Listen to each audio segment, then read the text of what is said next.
Good morning, everybody. Welcome to this meeting of the Skills and Employment Committee. I'm not sure if we're online yet, but I think we are quorate, which is wonderful. And we are online by the sound of it. Okay, fabulous. So thank you all for making it on what is a very bright, if chilly, morning in Huntingdonshire. It's really lovely to be here this morning.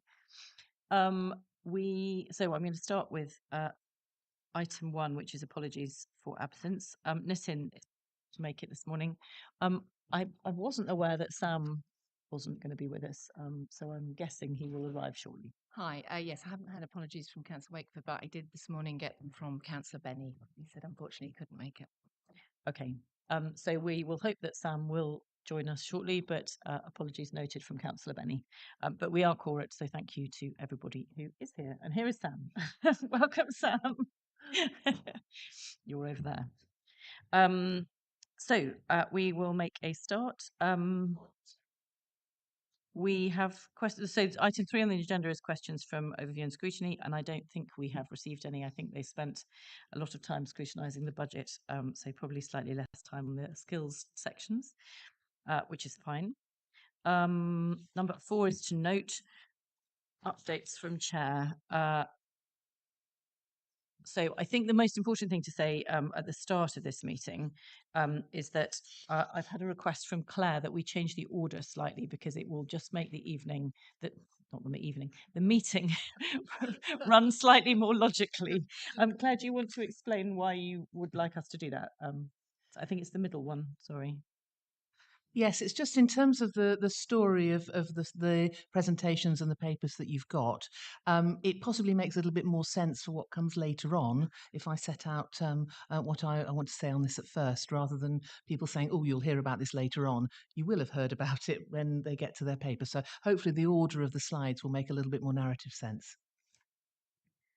Thank you. I realise I have also failed to mention that if any member wishes to declare a disclosable pecuniary interest or non-statutory interest, you are welcome to declare it now. You are also welcome to declare it at any other point during the meeting if something occurs to you.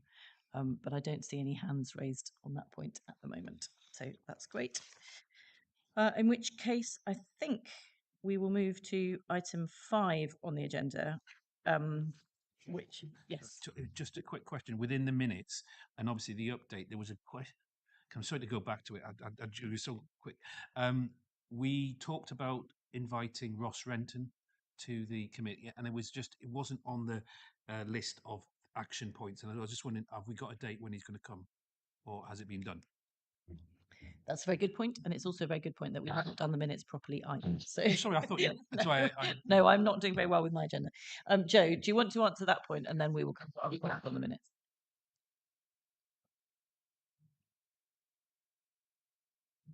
Sorry, I'm switching. Sorry. Yes, we tried to get this meeting arranged at ARU because that was one of the requests from the committee. But unfortunately, they haven't got any availability. So we've been really stuck for this meeting and the March meeting. If anything changes, we will do. Yes, Ross Renton was invited to the meeting as a member of the Employment and Skills Board automatically as well. So yeah, but a formal invite for him to come and assess. We can put that on the agenda for the next meeting if that's agreed. Thank you. I think it would be great, and I think that what Nick was referring to probably was a more specific update on ARU Peterborough rather than just a general invite as a member of the board.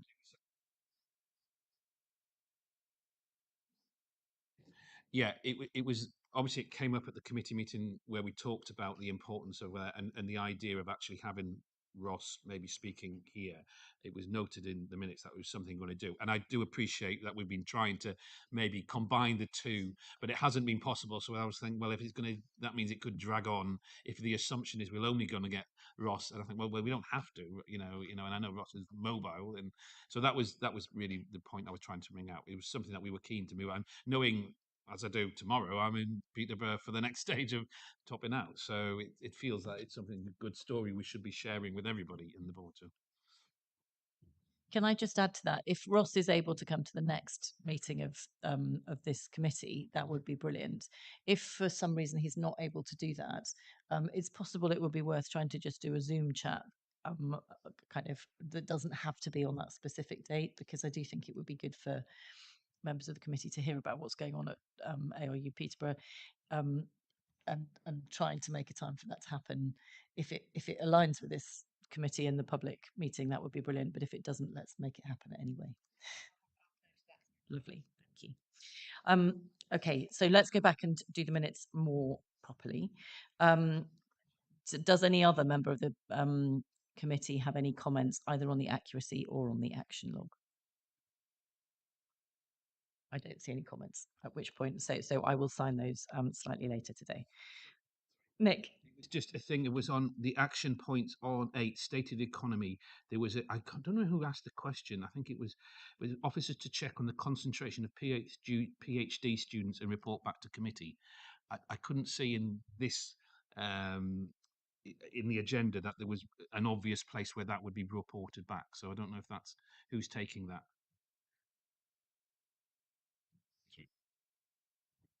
Sorry, that's Dominic Cirillo, and yes, that's in hand, and he will be reporting back, and there will be a note circulated on that. Thank you. Good to have that noted. Okay, so the next item on the agenda is the forward plan. I think we've probably made a slight addition to that already from the previous discussion. Are there any other comments on the Combined Authority forward plan that people would like to make at this point? I don't see any other comments. And as there are no public questions, we will now move to item 5 on the agenda, which is going to be the growing sector-based talent pipelines. And I'll hand over to Claire. Thank you. Thank you very much. Gosh, it's my second skills committee, so this is feeling rather more kind of comfortable than the first, when I felt as though I was completely at sea. So if I said anything silly last time, I apologise. What this is about, it's really trying to look, as we go forward into 2024 and beyond, actually how we work together. And I don't just mean across the CPCA, but I mean across the region, to really start to think about impact and addressing strategic priorities across the skills landscape. So what I wanted to do today was set out for you the thinking so far. It's been kind of road tested informally with lots of people internally and externally, like Ross, and loads of people in terms of from education providers to university to employer groups and beyond. So having tested a little bit to see whether people thought I was actually on the right lines, or whether I should really think about something else, I thought it was time I brought it and had a discussion here to get your thoughts. Sector-based talent pipelines. It's really looking at a way that we might come together across the region, both inside the CPCA and beyond, to create those for the benefit of all. And the word sector is quite important, because we haven't rehearsed this, but Charlotte Horrobin has joined us, who's the CEO of the Chamber of Commerce and also, very importantly, chair of our regional LSIP. And I was hoping she might, just if I can invite her up here, join in with little bits in terms of what we're doing, because the umbilical link to employers in this is absolutely critical. If we get that right, then we'll succeed, and if we don't, we won't. Thank you. I have put her on the spot, but we are doing quite a lot together, and I think we're getting used to kind of doing this. So that's great. If we could change the slide, that would be lovely. There's some slides on here. They're really just a summary to keep me on track, because I think I just wanted to talk you through what it is that's in my mind. The first thing I think is critical with everything we do is to go back to first principles. What on earth are we doing and why? So in terms of that first red line up there, or purple as it is, the CPCA, as we all know, has two very simple objectives: to double GVA and to do it in a way that, as much as we can, reduces inequality across the region. And holding those two things in balance is really important, I think, for the skills agenda. And of the 5 kind of strategic ambitions for the authority, that achieving ambitious skills and employment opportunities obviously is the one that resonates most, although a few others resonate as well. And we have to do that in a way that really looks through the lens of 4 the people in terms of individual learners in our communities, look at it from the perspective of employers, which very much is why Charlotte and I are working so closely together. Providers, learning providers, universities, FE and schools, and also in a sense of place. So does a particular town or a particular area have the skills and the people capability to thrive? So those four perspectives have to run through everything we do. And what we do, it sets out very clearly. It's everything from pre-work learning, employer access to talent, right through to supporting people in jobs, into jobs, and whilst they're at work. So I'm starting there because when we finish this presentation, it will be good just to have that in mind, as does what I'm going to set out achieve that very very strong purpose. So can we change the slide again? Just to say where we are now. So the last skills committee, we set out the annual performance review for skills, and it essentially did a performance report on these key component parts. So the main part of devolution for skills was to gift to us the adult education budget, so that's about 10 million, and then other funding streams which we have to bid for. They're not ours by right, but we apply to government, and Liz is going to be talking later on about the skills bootcamp, for example, as an example of that. And you will know all those things are the component parts that the skills team deals with. But I just want the pictures mean something in this presentation, because that's, as I'm sure all of you know, that's the Cambridge Observatory. And when I was doing the report last time, it occurred to me that what we now needed to do in our maturity was to lift our sights beyond kind of funding streams from government and think about how we really use them to make an impact in the world beyond, in our region. So the observatory is my sense of thinking how we turn the lens outwards, and possibly how we turn the telescope round as well to look at the region rather than just think about funding streams. So if we turn the slide again, going back to again what I said on the first slide about what are we trying to do in terms of double GVA and also reduce inequality. A strategic focus for skills, looking at our priority and our growth sectors. Now, priority growth, we know what they are in terms of life sciences, in terms of all the things that are set out in the skills strategy, advanced manufacturing and the like.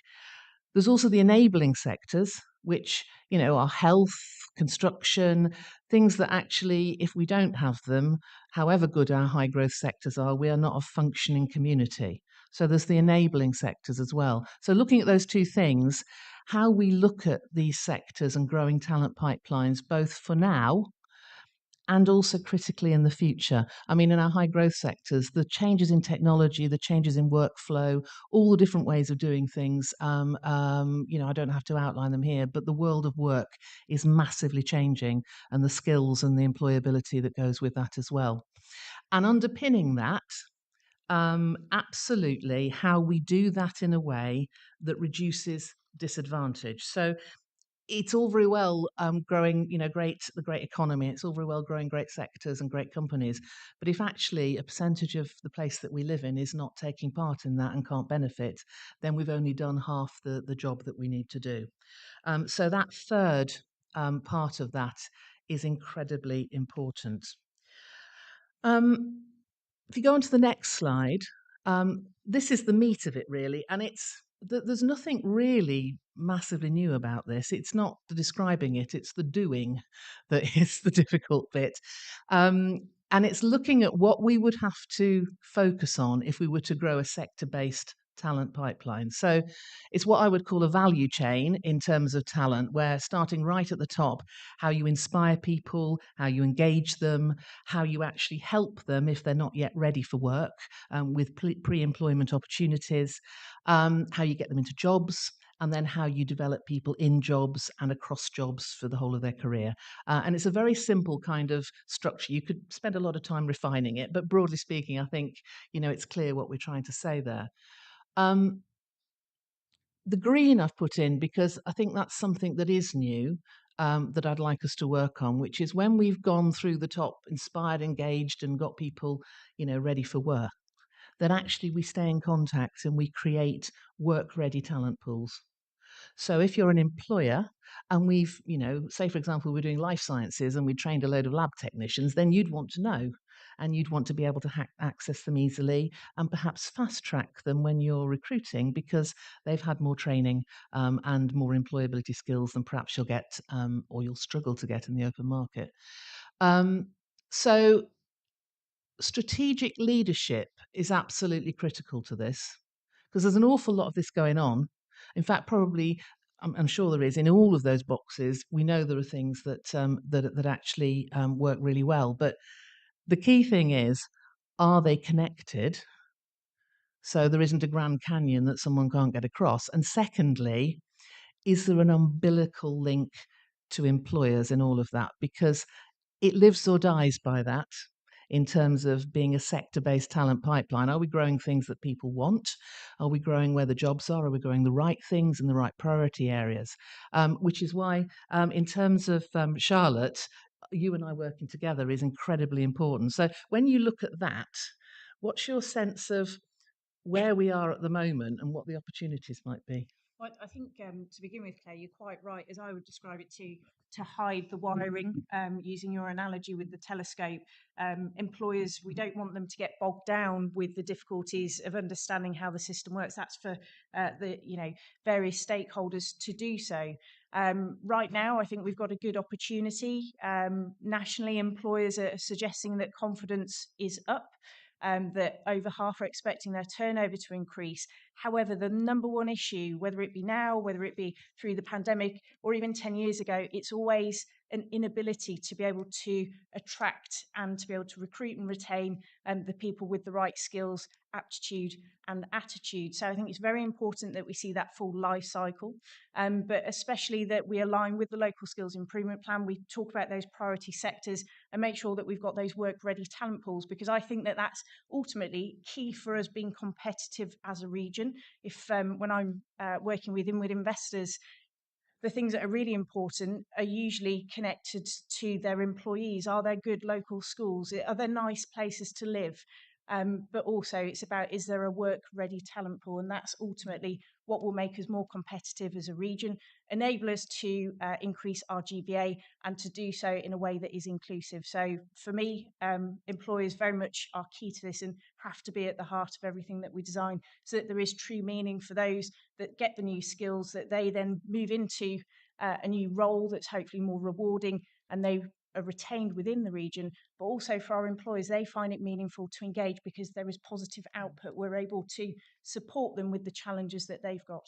I think for me, the thing that we need to get right here is what I call the give-get. That we're asking a lot from employers, and we know that the landscape is incredibly hard. And also, we're frank with one another. Employer engagement is not all that it needs to be. So how we work across a pipeline where we're giving as much as we can, but we're also getting more back. So that seems to be one of the key challenges, really. Yeah, and I think there's some quite sophisticated things in the middle that we can look to address. A lot of the time we've got people that need support with their confidence, and that's part of the inspiration, the aspiration. So yes, we need to make sure that employers very much are at the heart of it, but this is a give and a take.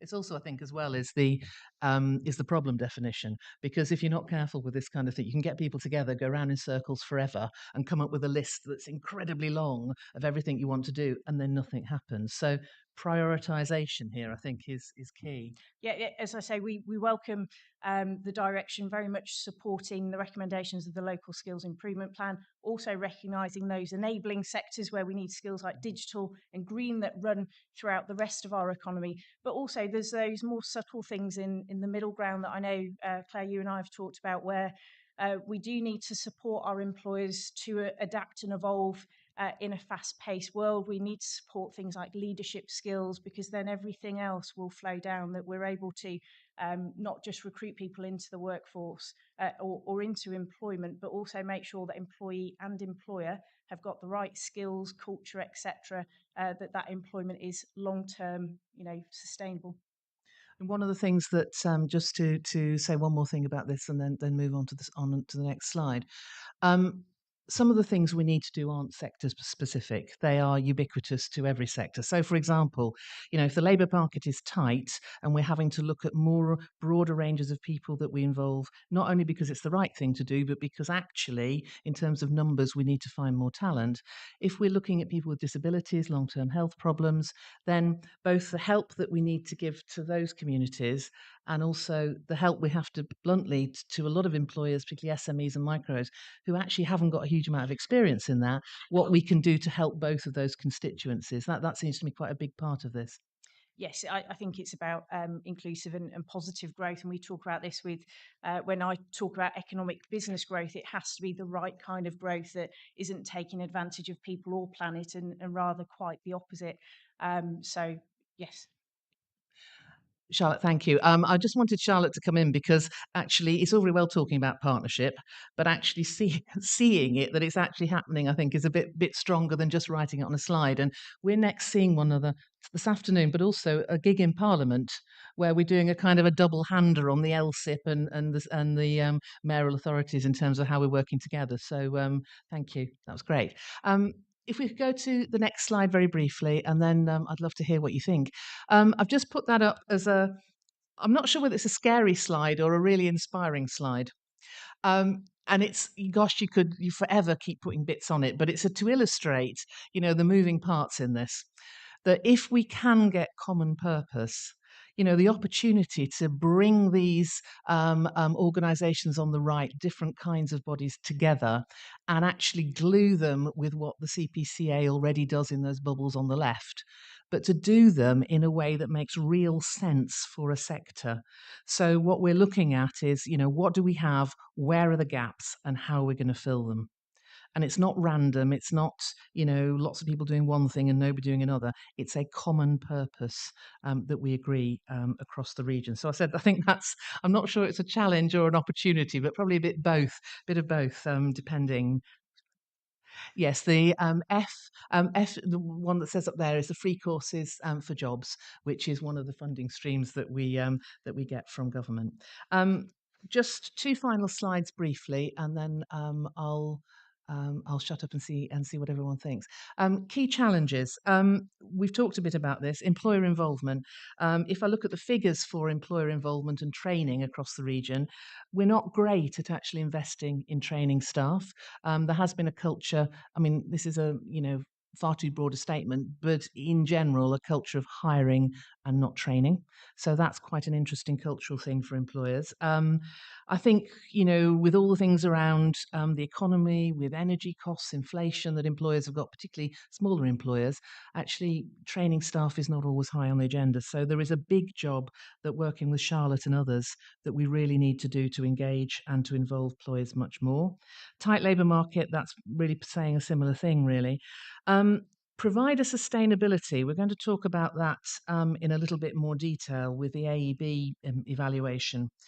In order to do any of this, we need the employer involvement, but we also need a really strong provider base across HE and FE. And all kinds of reasons, not least the aftermath of COVID, the ways that government funding works, all kinds of reasons. It is tricky to build up a sustainable provider base. So we have to work really, really hard on that. The fragmentation of the skills system, I think, that was the challenge of the previous slide. There's an awful lot going on. And in my previous roles, I used to call it initiative-itis sometimes, that things started and stopped and started and stopped, and you wondered what difference they'd made. And I think that's the challenge of fragmentation. And the final one, just to mention, is further devolution, because the CPCA is sitting very much at the centre of 19 plus and adult education, but 16 to 18 apprenticeships. You've got government commissioning things nationally, where we're commissioning regionally, and we're not talking to one another. So that trying to get more and more into the region so we can actually have a strategic view, I think, is really important. And the final slide. Proposed next steps, if this makes sense to you, is that there have one or two sectors have come out quite strongly from the conversations I've been having as perhaps ones where we might get easy wins, and that would be good to kind of really get this way of working together. So in February, to look at the evidence for what anecdotally people are saying as the two sectors that we might pilot in March to get a group of partners together, the right partners for the region, to actually agree what our priority skills and talent gaps are. And I think what I mean by that is, what are the top 4 or 5? Let's not boil the ocean. It's a case of, sometimes you can try and make something so perfect that it's the enemy of the good. So it seems to me, let's get moving, let's get momentum, let's get it underway, and we can iterate it as we go. And then agree the plan, map the existing provision, lots of things going on already, identify the gaps in the funding, and then bring it back to this committee as an implementation plan that we've got, a real sense of what we're going for, how we're going to fund it, and to take it from there. So that's what's in terms of thinking about how we corral the skills agenda. So we're really making a difference in terms of to the economies and to the people who live in our area. And going back to that first slide, priority sectors, enabling sectors, and in a way that helps to reduce disadvantage. So I'd love to hear what you think. Thank you very much, Claire. That's an ambitious agenda you've set for us, and I can absolutely see why you wanted to have that first on our agenda so that we can then set the other items kind of in that context. So, open to the committee. Thoughts? Nick, then Eileen.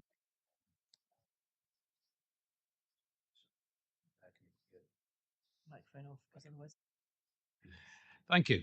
Well, as you said, wonderful presentation. Can I just ask the slides just be put back to the where you talked about the work ready talent pools? That thing there, that struck me, and I've sat doing this job for a while now, and I recognise I think all of those little circles.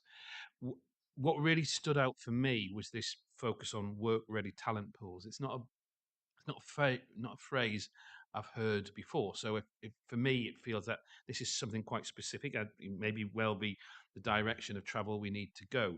Um, just nailing that down, it has that obvious, how everything's a little bit overlappy and whatever, but there's quite clearly a big gap where work ready talent pools are. And I guess a bit like a pool of water, if I know where I want to go and get my apprentice, you might go to certain, we've done an apprentice centre in the Combined Authority. We've generated apprenticeships. We know where the further education colleges are. That's where we go to get the people of further education. Where's this pool going to sit? Is it going to sit? Am I struggling with the concept more, which is probably the case?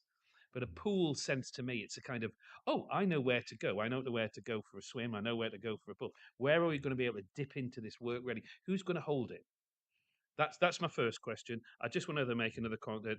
Thank you, Charlotte, for the work you're doing through the business board as well. Absolutely appreciated you taking the phrase. I'm going to borrow it. Not taking advantage of people and planet. It's a good line. I'm going to borrow that. So thank you very much. And just in the final comment, 2 sectors you were talking about.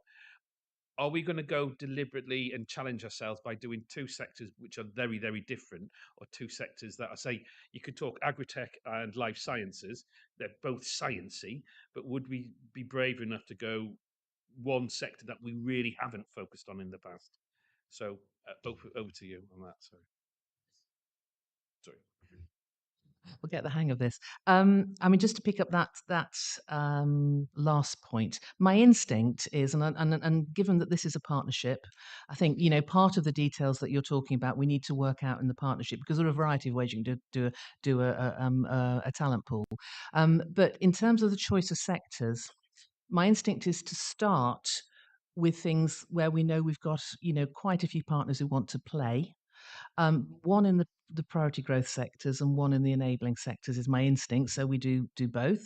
But I think the pilots for me are as much about proving to ourselves that our partnerships are mature and that we can work together and we can really do things.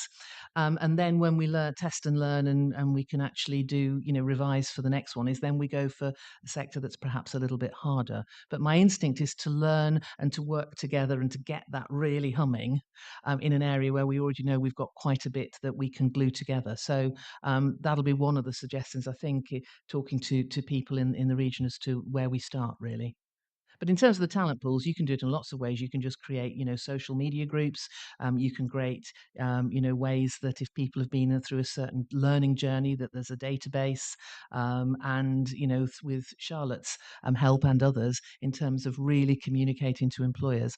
And there will be things that we would ask for employers, perhaps maybe. And this is for partners to finally decide. But for example, if you've been through a certain level of training, and we know that, then maybe you get a guaranteed interview rather than just being, employers fishing in the pool. So those details, this is what I'd like to bring back in June. But I think they need to be developed with partners. So we get the buy-in of everybody rather than us telling. That for me, that's not the great place to start. Is to tell people what to do. Is to actually really, source the wisdom of the crowd in the room to develop it together. Thank you, Claire. Eileen was next, I think, and then James. Thank you. I've got a couple of points. First of all, can we have a copy of the slide pack? Thank you. I was just wondering, the part of the Department for Levelling Up for Housing Communities is about promoting the life sciences. So will eventually down the road the things work together rather than being in separate chimneys. And my final point is about creating aspiration in younger people, young children from more deprived communities, so that they become available as part of these talent pools rather than sitting on the sidelines, feeling outside the what's happening in Cambridgeshire and Peterborough. Thank you. That's absolutely the heart of reducing disadvantage, isn't it? That you're actually reaching people who otherwise just wouldn't be able to take part in the prosperous communities around them. So yes, and in talking to partners, that's been one of the key things that we've been thinking of, how we really do engage not just with those that are easy to engage with, but those that really are some way behind, and how you close that gap. So yes, that's absolutely at the heart of what we would like to do. And in terms of life sciences, as an example, I mean, there's so much going on, and that's an interesting area as to what you might do that could glue those together to make it much greater than the sum of its parts at the moment. Thank you very much. James was next, I think. Hope this works. Oh, it does. Excuse me. We feel within East Cambs and probably within Fenland that what we're actually getting from this group isn't all that we would like to expect, because we are one of the areas where training seems to be not quite where we'd like to take it to. So, in order to move things forward, we are in the process of setting up a pilot with uh, West Suffolk College, Lorraine Moody, Martin Smith internally, and ourselves. And we propose to train our 28 counsellors to be ambassadors for apprenticeships. So the first part of the pilot will be actually a training session where we get more feet on the ground to make this work. The second part of the application, once they're up and running, is Martin Smith has put together a database of all the companies in East Cambs, and with the aid of West Suffolk College, we will produce all the marketing material to foster more apprentices within East Cambs as a pilot scheme. The aim is that we will run a pilot scheme in East Cambs, and if we can make it work with our counsellors, with those 22, 26, 28 people in the field who will understand apprenticeships, that we can move things forward at a far greater rate by training, marketing, and taking things into the field. So we believe we are being left behind, but I think we'd like some money from this organisation to make sure that we can actually push this pilot through and make it work on behalf of us all. I think one of the things when just going to the next steps in terms of pulling a group together to look at a sector pipeline, one of the things we have to look at is the money that we have in the CPCA for the different programs, how we commission against that so we fill the gaps, and with other partners, employers, with universities and others, how if there's common purpose, we look at the funding that's available to make the best use of it. So that's that whole piece around commissioning strategically against that pipeline is really important. So what you describe is fantastic, and the idea that you're mobilising an army to go and support apprenticeships and to drive up the numbers is great. So, you wouldn't. I'm not in a position to kind of make promises in the committee room, but I'd like to talk more and understand more because that's brilliant. And you may well have a piece of the jigsaw because we don't want to reinvent wheels here. The first thing is finding out what is there and then mapping it and saying, well, we've got that, we can bank that. Do we need to support it more? Is it okay on its own? And what do we need to build around to make, the pipeline really effective? So it's great to know about that. And maybe we could talk offline and find out more about it.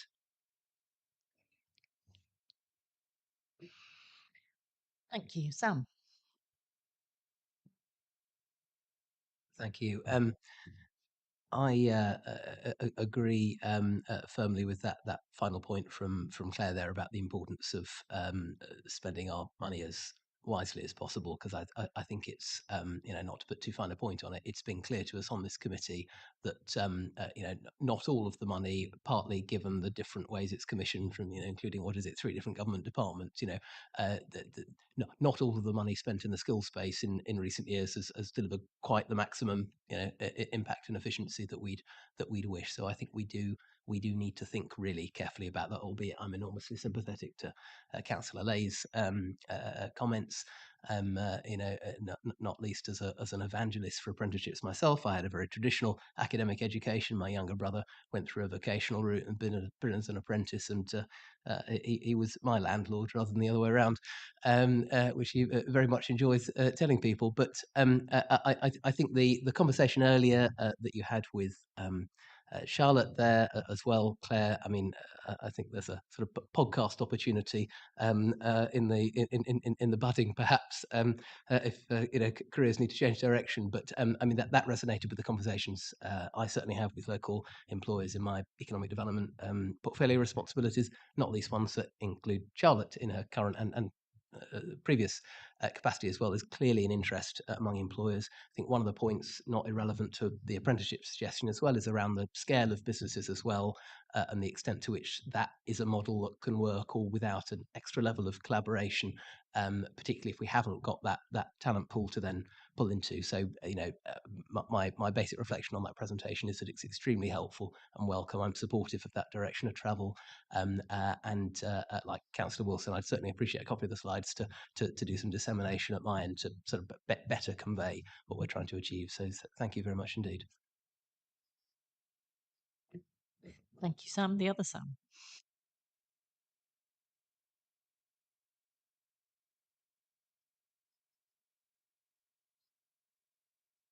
Is that working? There we go. Need to wake up. Yeah, thank you very much, Claire. Agree with kind of the comments everybody else has already made. 2 brief questions. Slight side point, first of all. I think you mentioned kind of the idea of the problem of employers hiring and not training. And I just wondered if that is, in your view, more of kind of a regional issue or something we're seeing nationally, because that then, of course, affects the kind of solutions that we need to look at implementing there. And of course, it affects what our ability to do as a CPCA is. The other one just relates to the work-ready talent pools. And this is the slide I want to talk about, actually, because we've got lots of bubbles on here in all the other sections, but of course, we haven't yet got any aligned with that one. So I just wonder kind of what you see as being the main mechanisms of engagement with people in those work ready talent pools, and how we can kind of continue to work with them, as well as kind of helping employees access them, how we can kind of continue fostering particular relations with them and kind of encouraging them to reach out to employers as well. How you see that working? I mean, I think in terms of engagement, as I said again, what I don't want to do is design it before I've talked to anyone, because that feels to me the first rule of partnership. However, I think if nothing else from a cost point of view, then for most people, the kind of social media and creating peer groups, and there may well, if you do that, there may well not be one talent pool, because people, in work are very different to young people who are just coming into work. So we need a degree of sophistication. But I think the heart of it feels to me, if nothing else, because it's how most people, not all, but most people communicate, and also it's cheap, that and effective, that through social media and peer groups is a good way to do it. But it's also, in the past, I've used that as a way of putting opportunities into those peer groups for people to come forward, who want to, I think. But said, what I do want is to really build this together. I think we've all probably seen partnerships that have really gone wrong because there's a group of people all in the room who all think they know how to do it. And you never get off the ground if that's the case. So going in with listening, with ears wide open to listen and think how you might form it, I think is my preferred way. We'll see whether that works. Thank you. Sam, do you want to come back? Yeah, thank you. Yeah, that makes sense. I just wondered about the other point I made about the hiring and not training problem, sort of regionally, nationally. What I'm basing that on is the regional figures for investment in training, in terms of now. I think there's quite a lot of reasons for that. In terms of there's a lot of SMEs, a lot of micros. The bigger companies have got much more investment in training departments and things like that. But I think also in a lot of our sectors, that sense of a global market for talent, go and hire it. Is part of the culture. I mean, I've worked in industries where that's been the case, and there's quite a strong correlation between that and the investment that shows up in training. Thank you. I've got Peter next, and then I'll come back to you, Nick. I expected the mayor to pull rank then, but I was able to sneak in. The two Sams I picked up. First, let me just say thank you for whoever for sitting on this committee, because I really am finding this quite exciting and encouraging. I sat on the Transport and Infrastructure Committee, Mr. Mayor may remember, for a number of years, and this is far more rewarding. I have to say that's not to denigrate the Transport and Infrastructure Committee, which was terrifically exciting, of course. Couple of points, agreeing particularly with both Sams. The point that Sam made eloquently was the hiring, not training, and I think we are, as local authorities, we are to a degree quite guilty of that, and it's terribly easy. My peers tell me, and my hierarchy tell me that just to buy in talent. And the problem with buying in talent, and we all have interims, is exactly that. They are interim. That they tend to come in, they do a job of work, and then they go. There's no buy-in. There's no sort of longevity. Often there's no, that's a sweeping statement, but there's often no longevity to the results of what it is they do. And I think the workforce development, just a couple of notes I made here: management development, mentoring, upskilling, I think is terrifically important within local authorities. And I speak obviously with knowledge of Peterborough. 17 years I've been a member there. And one question would be, who I mean, being a little bit parochial with Peterborough in mind, who are we talking to at Peterborough to sort of encourage this and move this forward? Because I think this is great. This is not just bubbles and hype. It actually makes sense to me. And I'm of an age when I remember secondary education, including technical colleges, which were to a great degree terrific for apprenticeships, in another word. Um, I did domestic science at my school, which is teaching me how to boil an egg and toast bread. We don't do any of that anymore, and I'm just wondering whether, as part of all of this, we could take a step back and look at perhaps some of the more basics to encourage younger people to be a little bit more grounded in the real world, rather than just academics and getting them ready for jobs. Well, all right, that's great, and everybody needs a job for an income, and your analogy with regard to your brother being your landlord rather than the other way around, I thought was great, and I will use that. Not mentioning your name, of course. Data protection determines that, but I just fair comment, fair comment.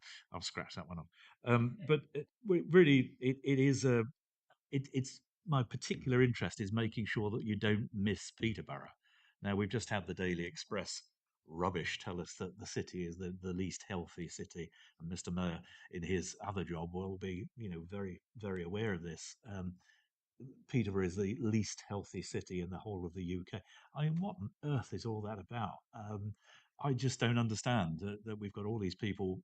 I don't step over them when I walk through the city centre. So, where are we going with this? And it's terribly easy for Peterborough to be ignored, not ignored, but to be almost sidelined. Reassure me that that won't happen ongoing, and it isn't just me sitting here making the right decisions, recommendations for decisions. It's having an active interest. So could you reassure me of that? I mean, the success of this will be, over time. You can't build this over a few months. It takes, it's a long term commitment to working in this way. Going back to those four constituent parts that need to benefit: people, the place, the providers, and employers. So place is a critical part of that. And I'm smiling slightly because in the next presentation you'll see the figures for Peterborough in the adult education budget. So I'll leave you to think whether that's undershooting or not, because there are some areas where Peterborough is overperforming, but equally we know there's particular areas of difficulty which mean that may well not be the wrong thing. I mean, in terms of just engaging with Peterborough so far, I mean, I'm 3 months in now, so I've met several times with Ross, Adrian Chapman, I've been to IEG, so I've done quite a bit in Peterborough in terms of trying to get to know people. So much more to be done. So no, Peterborough won't be forgotten. Like I hope, East Cambridgeshire and South Cambridgeshire, all of the areas that we have particular needs. And the skill is going to be to do it in a way that's strategic, that supports everyone over time, rather than over-indexing or under-indexing on some. So no, we won't forget Peterborough. Thank you for that. I'm reassured, certainly by your words. I will be with you, Mr. Mayor, tomorrow with Professor Renton.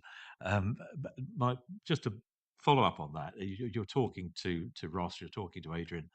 These are the sort of the upper echelons of Peterborough, the local authority, as well as the university. Of course, I'm more inclined to get reassurance that the stages under those people will be actively engaged in what it is you are endeavouring to do. That was really my point, I think. Thank you, Nick.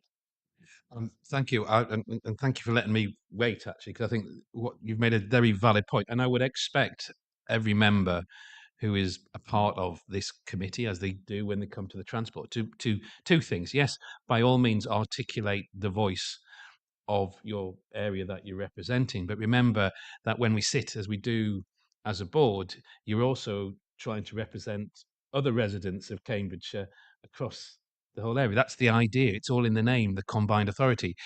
Look, I just wanted to say one particular thing in regard to Peterborough. I personally, I had the pleasure of being on a podcast recently, Politics of Peterborough, and I talked about the how I personally felt that the relationship as a mayor with the leadership with the City Council of Peterborough City Council has gone into the stratosphere of loveliness. And in terms of a willingness to explore many things, be it around transport, be it around skills, and be around future ambitions around the environment. So I think from a mayoralty point of view and working with your leader, I'm in a very positive position, and I hope that also comes across in the way that the officers of the Combined Authority would engage with all officers, be they in Peterborough, be they in Huntingdonshire, be they in East Cambridgeshire. And then actually that then takes me back to the point that Councillor James, Councillor Lay was referring to. I think it's to be noted and to be, as with, say, ambitions that different constituent authorities have about tackling environmental challenge. You know, we do want to hear what constituent authorities are doing and sort of new ideas. I would argue that all representatives, all councillors are advocates for apprenticeships. You know, we are all champions. I know I speak regularly about the desire to have apprenticeships, not just in East Cambridgeshire, but in Peterborough, in South Cam. So, but if there's a way of working with a constituent member who sees the problem differently and wants to take it forward, great. But let's not forget, you're now part of a combined authority. And the way that we're going, be it the current government or any future governments, is that devolution, which you have alluded to in your slides, Claire, is the way to go. And some of the trailblazing that has been achieved by the Conservative, Andy Street in West Midland, or the Labour leader, Andy Burnham in Greater Manchester, is all about utilising the power of working together. So let's try and avoid too much fragmentation. It's an interesting idea that you've highlighted, Councillor Lay, but always think about when we're sitting here, how can you not just represent your own areas, but how, when you're speaking, speak for the almost 1 million people that is the combined authority. So thank you for that, and thank you for your interventions, both sides.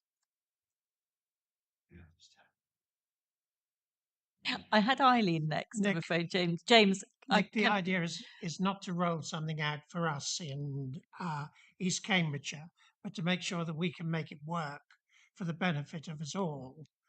So we have to start somewhere, and starting small is obviously the easier way to do things. But that wasn't the point I wanted to make. Can I just say, I had Eileen next on the Sorry, list. would you like me to stop then? I'm not. I think it's not ideal to have debates across the chamber between different members. Fine. So can I come to Eileen and then I will come back to you, James? That's fine. Eileen. I just wanted to say on the point of training that some employers might be reluctant to invest too much in training because I'm speaking from a South Cambridgeshire point of view. It's a very expensive place to live. Housing costs are very high, and it's very easy for someone to be trained at the employer's expense in investment, and then they're poached by someone ready trained. So I think we need to be conscious of that problem, and it is something that we've found a problem at South Cambridgeshire District Council as well. So we've got first-hand experience of that. Thank you, Eileen. James. Yeah, I was with West Suffolk, which is outside our area, this week, and they have 700 employees. And I was interested to find just how many apprenticeships they were creating within their local authority. And out of 700 employees, they have 35 apprenticeships, which they're going to detail to me on the breakdown of. But what they have a philosophy that says that if we can use the levy money that we pay for training to enhance somebody within the organisation and move them forward, that it's a much better idea than actually trying to bring somebody in from the outside.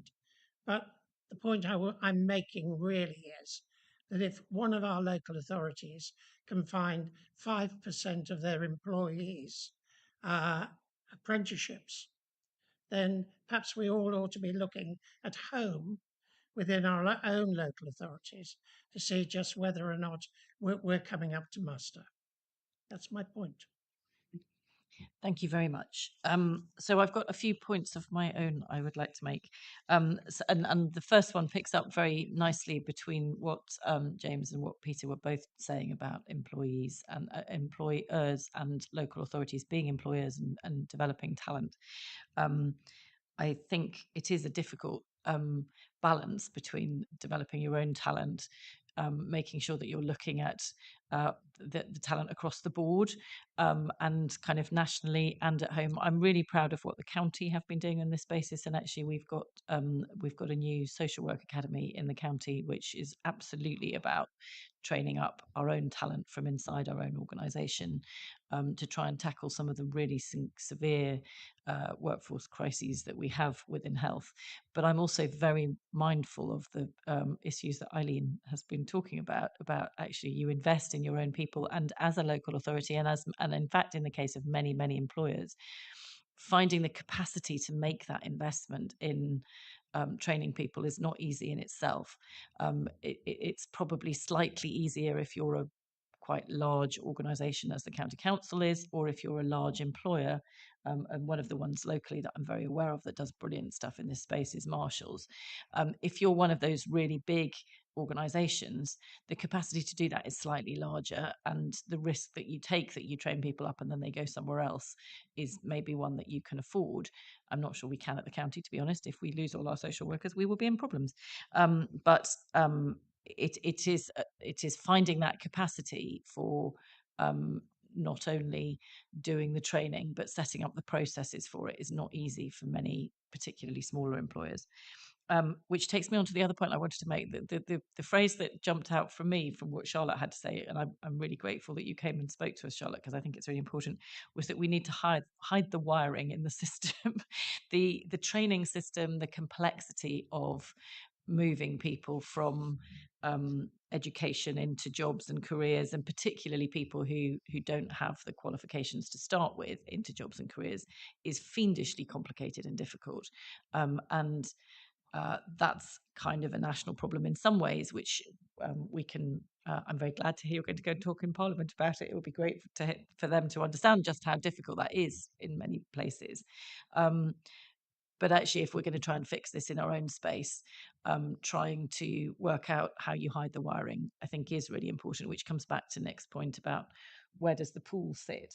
And I think there probably is something useful that the combined authority can do there in terms of bringing together employers and training organisations so that they can match people that they're looking for and people who have those skills, which I think is probably one of the things that you were talking about in your excellent set of slides. The final thing I want to say is about process and about this meeting, and about I think it is really important that these slides are shared, because there's a lot in there. They haven't been published with all the rest of the papers kind of several days in advance. So although we've had a really good discussion about it, I think it's important that members of the committee have a look at those and feel free to feed back to me and Claire after the meeting. And I will be interested to see what feedback we get from other people as well, because there's a lot in that about our future direction, which we need to think about quite carefully. So is there anything else you wanted to say before we sum up on this item, Claire? No, I just want to thank everyone for their comments, because what you've just said is absolutely right. In a way, there's nothing overly complicated about this, but it's the doing. And more than anything else, I think it's the strategic focus, and it's the generous partnership, because no one organisation can lead this. There's lots of things need to come together. It needs air traffic control. I mean, there was a picture up there I didn't actually mention. I should have done, because it was there for a reason. It was, a control tower in an airport, and that's what it needs, really. It needs air traffic control to make sure that your planes are landing on time on the right runway and people are taking off, and it's not chaos. So that generous partnership, I think, is critical here. Thank you. Thank you all very much indeed. I think we've had a really good discussion of what has been a very, very interesting start to our meeting. So thank you, Claire, for suggesting we reorder the agenda. I think that's been really useful, and will be important for us to keep in mind while we go through the next bits of the items on the agenda. There's no vote required. That was for noting and for discussion, and I think we've had a really good discussion. The next item on the agenda is an update on the adult education budget.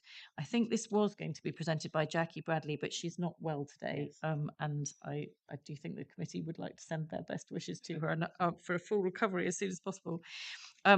as a result, I think this is going to be introduced also by Claire. And the fact that Jackie is unexpectedly not here is going to mean that Claire is presenting quite a lot of items at this meeting. So I hope you will bear with her as she picks those up. And if there are questions or things that people have that we need to go back to Jackie for an answer on, we will do that and get you back a written response. But I'm sure Claire will be able to answer almost all of our questions. Thank you. Claire, over to you. And just say the point about circulating presentations in advance, absolutely, in terms of going forward. Yes, Jackie was meant to be here and sends her apologies, but she's really not very well. So forgive me if I'm not across the fine detail of this, but I think what we've tried to do in this presentation is to summarise not just the key points, but the points that actually leapt out to us as, you know, what has gone really well, what perhaps we need to work on, and some of the comments for, you know, how we think about the future. So this is looking at the first 3 years of the adult education budget, and it was an external consultant who did the evaluation, who's had decades of experience working in government, working with the Skills Funding Agency on provider management, and lots of jobs at the centre, and more recently has become a consultant working in the skills arena. So he has a massive amount of experience that he's brought to this. If we could just change the slide, that would be great.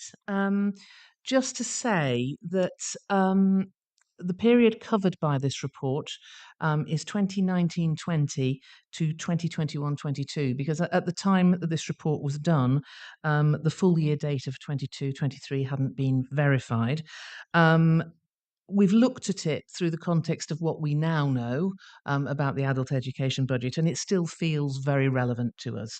So I think it's unfortunate it hasn't yet got up to speed with right to the present day, but I don't think that makes a material difference in terms of what it is saying. The methodology, desk-based research, online learner survey, 725 responses, which the consultant says, given the sample that they tried to reach, is very high, and in-person and online workshops and 60 plus interviews one-to-one. So not exhaustive, but extensive in terms of giving us an idea of what has gone on. And that little dial, the consultant tells me, is not just taken off Google. It's reasonably accurate of where he would put us in terms of feeling that we've got to.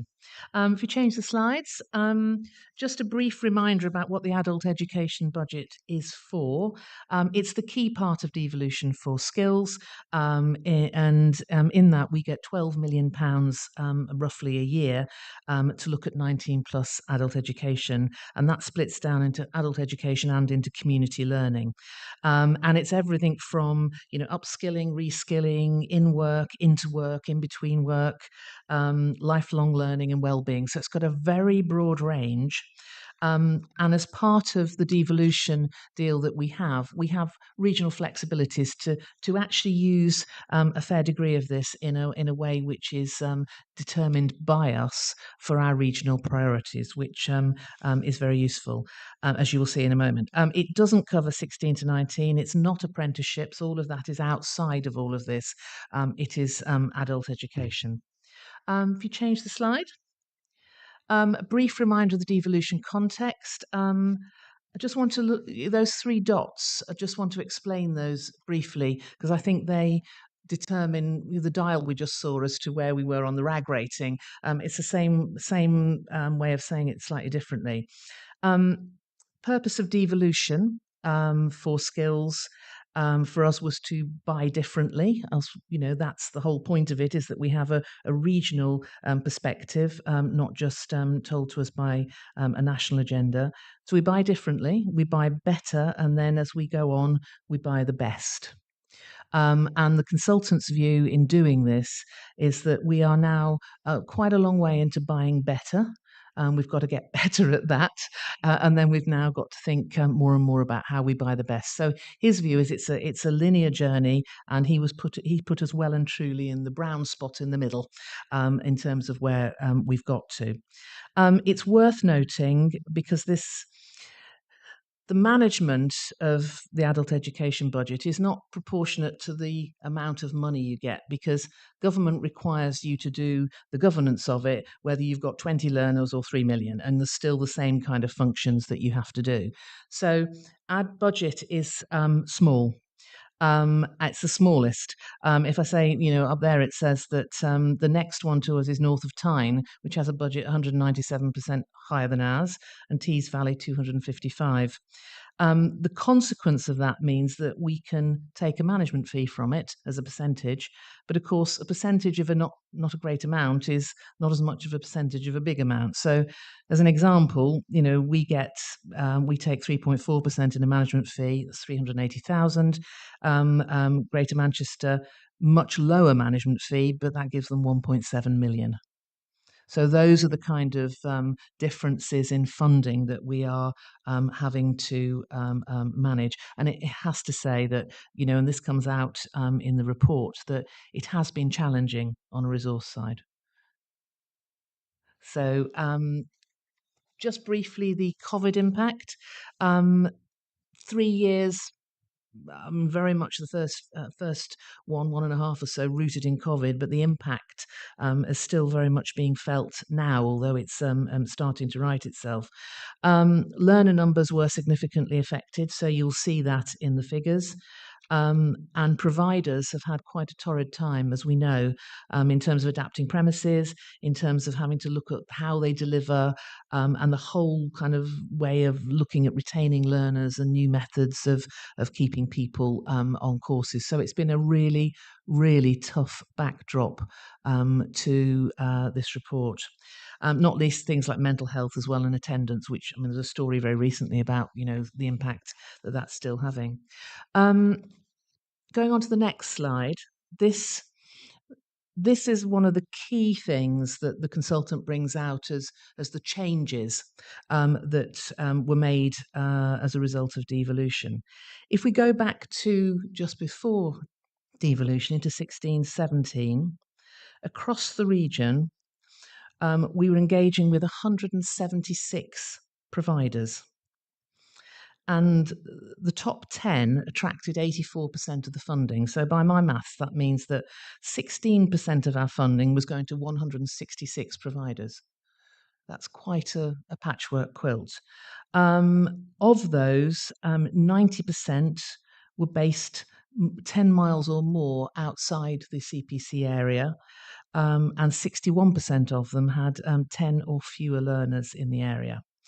And also, this is very important in terms of quality control and contract management, 41% of them were subcontracted by providers to another provider to do it.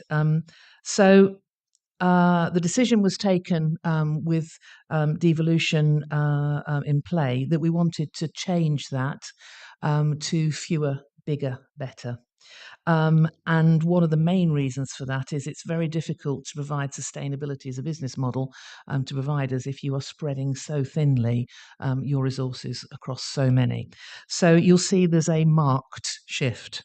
So in 2019-20, the providers were reduced to 17, and all of them based either in the CPC area or within a substantial site within a 10-mile radius. Now, that matters because if you think about things like employer engagement and getting learners on board and all of that entails, the more connected and rooted you are in your communities, the more you can do that.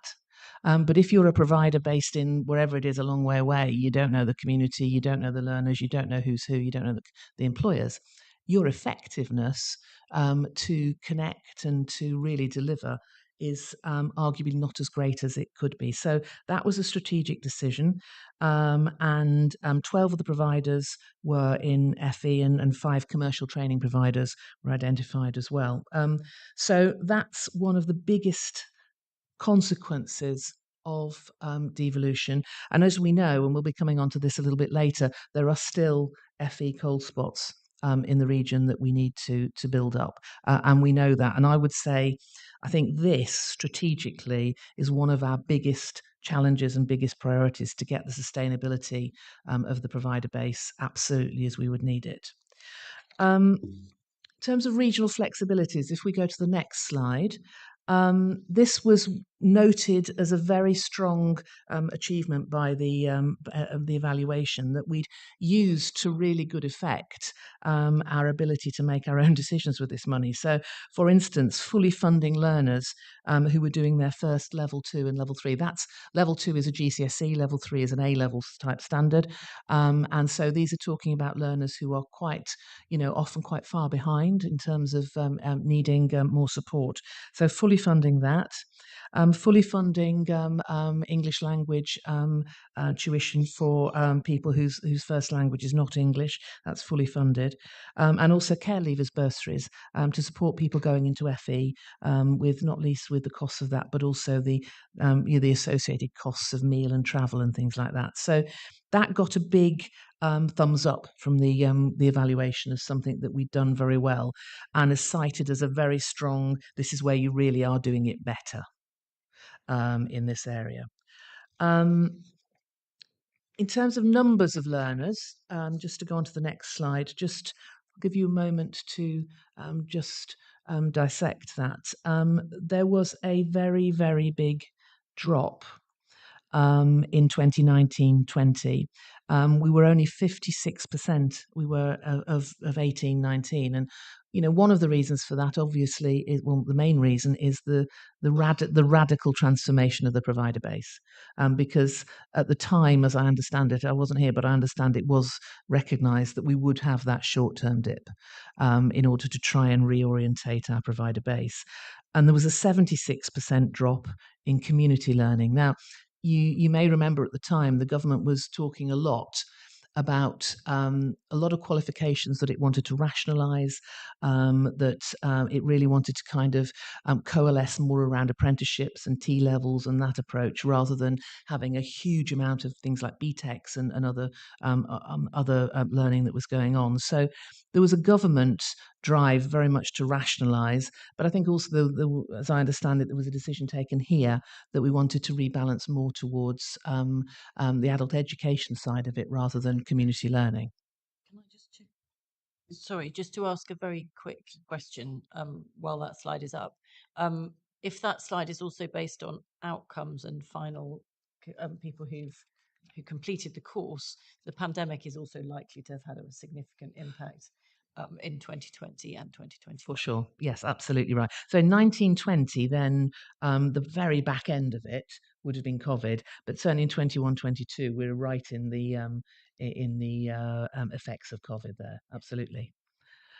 So you'll see in 21-22, and again, the consultant recognises that the numbers are really now starting to come back, and we're almost at the levels now that we were pre-pandemic. That adult skills, almost returned to the levels of 2018-19, but community learning. Not rightly or wrongly, it was the decision that was taken was around 28% of its 2018-19 figure. So quite a lot of shift there in terms of numbers, but very clearly the numbers coming back up overall, and certainly this year over 10,000, so climbing, and we would expect them to be climbing further now as well. But you can see having a provider base that's really, really motoring is key to this, because that also helps us drive in terms of what kind of numbers of learners that we can reach. The spend. So this is not what we get in funding. This is what we spend, and over the year, over this 3-year period, our spend is up 43%. Now, that's one of the things that drives that is in 2019-20, if our budget, if our funding was 12 million, we were spending 7.84 million. So we're just about getting up now to spending the entire budget. As I said, there are reasons for that. COVID is one reason. The provider base is another. There were structural reasons why the spend, we were struggling with the spend. Community learning has almost doubled over that period in terms of the spend. But as you saw earlier, the figures are still relatively modest. So my reading of that, this is not the consultant, but my reading of that is that effectively the cost per learner in community learning has gone up. Now that may be a good thing, depending on what we were spending before and the effectiveness of it. Adult skills is up by a third. So this, I think, is showing the direction of travel, from being quite a shift in terms of, the structure of what we were doing, the pandemic, in the early years of year or so of this period, but starting to stabilize, build again, spend more, and get the numbers up. So again, that's where the consultant says, who did the evaluation, actually, you are starting to now absolutely move into the better bit, rather than just doing things differently. Geography, the next slide. This is the number of adult education learners. So if you look at, by far the beneficiary of the adult education budget is Peterborough, has 23% of the total residents, 38% of learners and 43% of the budget. Fenland and East Cambridgeshire and Huntingdonshire less so, and particularly being areas of lower educational attainment. When you look at a lot of residents, arguably underrepresented in terms of the bald figures. There may be reasons for that, but perhaps that's an area that we need to think about. The thing that I think will help going forward, and again the evaluation mentioned this, during 2023, there was an increase in resources in terms of the management of this, and partnership managers, 3 partnership managers put in place to work with providers and to work in place to try and really build up the provider base and support them. So that going forward is already making a difference, and I think will make more of a difference as we go forward. Diversity. This is, I think, some really good reflection here of some good work. 14% of the population of the area are from black and minority ethnic groups. And in 21-22, the number of learners was 24%. So really reaching out into different communities in a way that is very effective from that. And likewise, learners with a learning difficulty or disability increased from 14% to 20% in 21-22. And just to say, in terms of jobs I've done in the past, a figure of 20% is, in terms of reach, is considered quite good. So I think those figures are encouraging. We can always do more. And what I'd love to see, if we can find a way of doing it, is to also look at social diversity in terms of what kinds of people we're reaching from a richer mix of communities as well. So the consultant again said that was going very well. Sector focus, and this is where the storytelling of today, in terms of going back to the conversation we've just had about growing sector talent pipelines, I think this is telling an interesting story. Bear in mind, not all learning is sector specific, and a lot of it isn't. So you wouldn't expect everything to be divided up by sector, but nonetheless, I think this is quite interesting. 30, if you look at our priority sectors, which are the ones on the right, the enabling sectors, 34% of total learners in 2021-22 came from those priority sectors. And of those, 24% were in the health sector. If you look at our growth sectors, these are the ones that are, the ones that will drive doubling GVA or whatever. 5% of the adult education budget was spent in those growth sectors. So overall, with the 34% and the 5%, we're looking at 39% spent in our growth sectors and our enabling sectors. So I think, that's something, given what we're trying to do in growing sector pipelines, that we need to think about for our next commissioning. And just to finish on summarise the key points that came out of this on the next slide. Real evidence in the report of buying better and using our flexibilities to do it. quite a jolt to the system in 1920 because of the way we reoriented the provider base, and performance is increasing in terms of volumes and in spend. Learner diversity is strong. Our high growth and priority sectors need more focus, and potentially looking again and determining what the right balance is of spend between community learning and adult skills. And the Peterborough learners doing very well, and we need to think more perhaps about engaging in Fenland, East Cambridgeshire and Huntingdonshire according to need. So they were the key points. And the next steps that came out from the evaluation were continue to buy better, and actually let's move it into that buy best. The strategic commissioning, and again, going back to the conversation we had earlier, absolutely understanding more about where we are spending this money and why, and more focus on high growth and priority sectors. Strengthening geographical focus, and particularly looking about the impact on areas of most deprivation. Review the community learning strategy, and also look at other areas now, other MCAs, and really look at where they are motoring and buying best. What are they doing that we can learn from? Bluntly, we can adapt, we can copy, and with good grace, we can steal in the nicest way possible to think of what's absolutely brilliant in this space. And the final thing, which is certainly important to me and the team, is that this is about the stewardship of public money, and that robust contract management, so we get the very best effective use of this money for the community and for our employers is incredibly important. So that's the evaluation, and we've tried to sum up the kind of key things to so we don't get kind of lost in the weeds of a very, very long report. But yes, I'd be interested to hear your views. Thank you very much, Claire. There's an enormous amount of information in there, so thank you. Peter is first this time, and then Sam.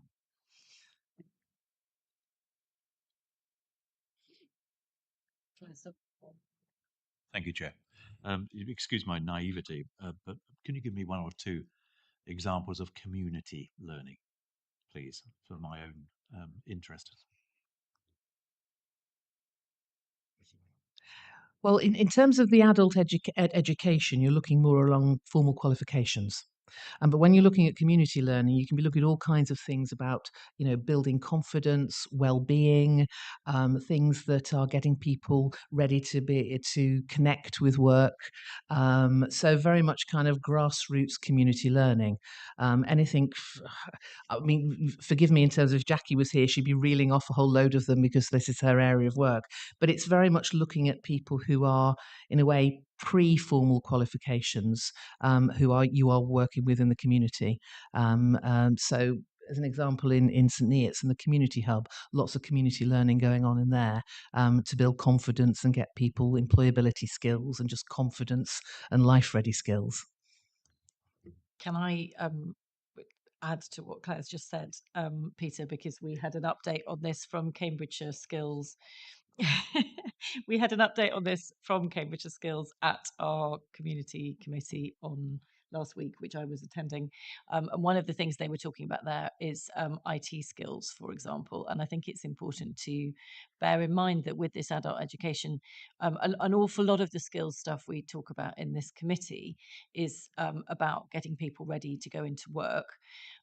Some of the adult education budget is not necessarily about getting people ready to go into work, but it's allowing them or encouraging them to be more independent in the way that they live.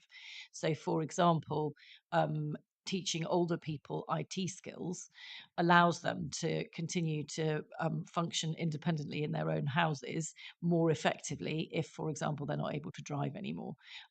Things like that can be incredibly important for our population, and particularly tackling some of the inequalities. And if you struggle with digital literacy, then that's a huge boundary in terms of accessing a massive range of things in society these days as we become more and more everything is done online. So just in terms of the type of things that are done in those community in that community learning, it's much more that kind of skill. I'm sure there are many other examples, but you asked for one, so there's one. I hope that's helpful. If I might, so would I be right in thinking that the providers are likely to be people like the colleges? I think the type of biggest amount organisation? of that is actually provided by Peterborough Skills and Cambridge Skills, by the two upper tier authorities. And Claire will tell me if I'm wrong, but that's my recollection. And of course, then there's a whole plethora of organisations, charities, and organisations that work with us. So it doesn't just have to be colleges and independent training providers. There is a rich mix. Thank you. Sam, next, I think. Thank you. As before, really helpful presentation. Look forward to being able to cascade that internally. And as we said, advanced title. Let us seek input that we can then bring here in advance as well next time.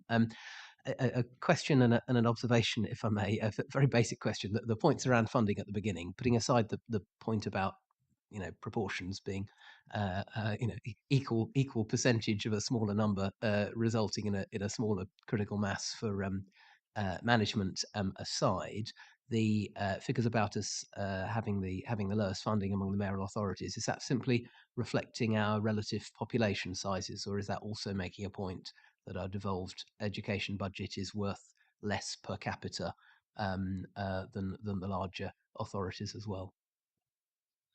I mean, when it was determined, it as an awful lot of things happen in the skills world, it's based on retrospective numbers. So the amount that we were given was based primarily on that. Now, what we know is in terms of the really difficult challenges we've got around really high growth and deprivation, population change. We have got a massive shift in terms of the kind of businesses and the reskilling and upskilling that we've got to do. That one of the key things I think in terms of further devolution discussions is we really would like to have another go at that because it was very much based on retrospective 2017. Thank you, because at one level, the fact that we get less money than Greater Manchester, as we're rather smaller than Greater Manchester, but may not strike people as an injustice. But no, that's a really helpful clarification to make. Otherwise, I mean, fundamentally, those key messages have to be correct, in my opinion. To focus more on the priority and growth sectors, as well as addressing the relative underinvestment in lower attainment areas, fitting with our priority around strategic focus around reducing disadvantage, as was recapped earlier. It might not be surprising for me to say that, of course, from Huntingdonshire, where among the lower attainment and lower investment of the education budget areas, and also where one of our most important sectors is advanced manufacturing, which is top of the growth list, as of course Charlotte knows better than anyone else in the room as well. But it also links with the cold spots work that you referenced earlier, which I know we're enormously interested in. But again, that's on the agenda later, so I'll stop there. But I think it's really reassuring to have that read back and the messages that seem to align so much with where I imagine we're coming from. Thank you very much. Eileen. Thank you. I've got a couple of points again. That was a very interesting presentation. Thank you. I was wondering, I've been on this committee since 2018, and every year there's been underspend on the adult education budget. And I was wondering how much the budget that we're given, the funding we're given, reflects that underspend, or whether that's had no impact at all. That's one question. On the lower numbers in Fenland in these camps, is that a matter of transport and access that has an impact on participation? I was thinking about the level 2 and level 3 qualifications. I know that there's been quite a large amount of students suffering from mental health from the COVID lockdowns. And I have personal experience of someone who just dropped out of education, didn't get any GCSEs. So I think there must be quite a large untapped cohort of people who dropped out at GCSE and A level because of those lockdowns and the impact on their mental health. So that's something that might provide more numbers going going forward. And just as an aside, as an example of community learning, I've just done a 4-week crochet course, which was part of community learning. And that's what I want to say. Community learning quite often is about people who might be isolated, and it helps with their mental health. So it doesn't matter what course they're doing, whether they get qualifications or not. That the important thing is they are participating in something that gives them some sort of social in contact. Thanks.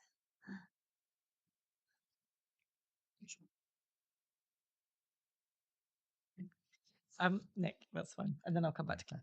It's really just to follow on from that very point about community learning, and be it crochet or some art, or shall we say improving digital techniques, access to IT.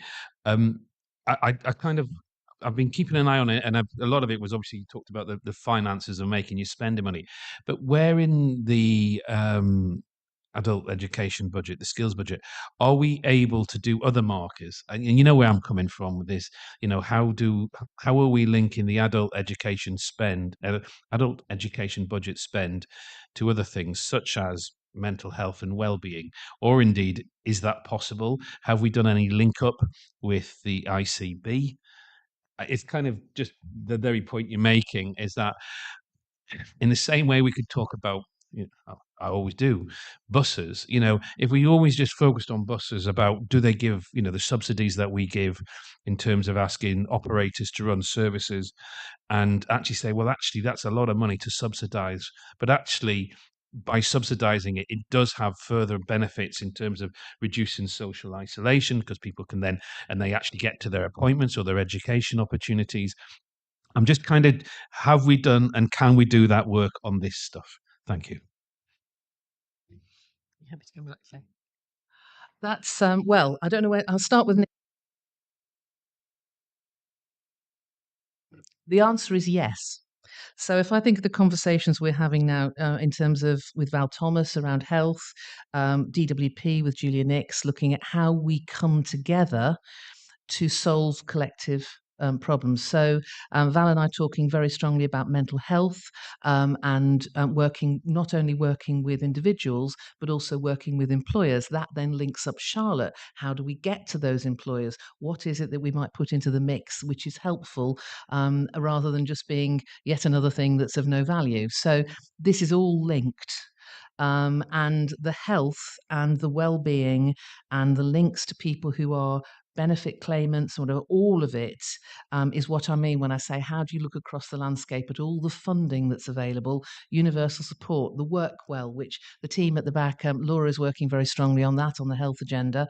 That's precisely the point of how we want to work. Already, I think, certainly from the DWP's point of view and from ICB, we are very much joining together to look at how we commission really intelligently to solve a problem together. So that's I think I'd give that a very big yes from that. In terms of Eileen's comments about the underspend, it's flat rate. The 12 million is what we get every year, and we can roll it over if we underspend.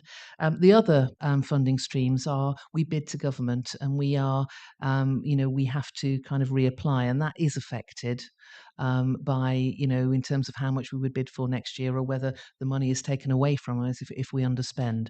But that 12 million for adult education budget is a fixed amount. Thank you. Couple of quick points and possibly questions for me. So thank you very much. Masses of information, all of which was really helpful. One of the things that was very positive about it was the 20% learning disability/disability. I personally would really like some more information about how that's split between learning disability and people with disabilities, and the type of courses that they're doing. So if it would be possible to see that, that would be really helpful. Which slightly leads me on to my next question about the presentation and the more detailed work that sits underneath it, that is presumably has been done by the external evaluation. is that coming to the committee at a future date as part of our forward plan? And if not, I think it would be good if that more detailed work were available for people to see and kind of published somewhere. So just that process question. Sorry, I should know the answer to it already, but I'm afraid I don't. So thank you. I mean, just say in terms of the report, that's in the process of just being finalised. So this is, in a way, the presentation is slightly ahead of the Yeah, report, which is why we didn't circulate it before. But yes, we will circulate that. Lovely, thank you. Thank you very much. That would be brilliant. Again, this one, because it's early and not a decision, doesn't require a vote.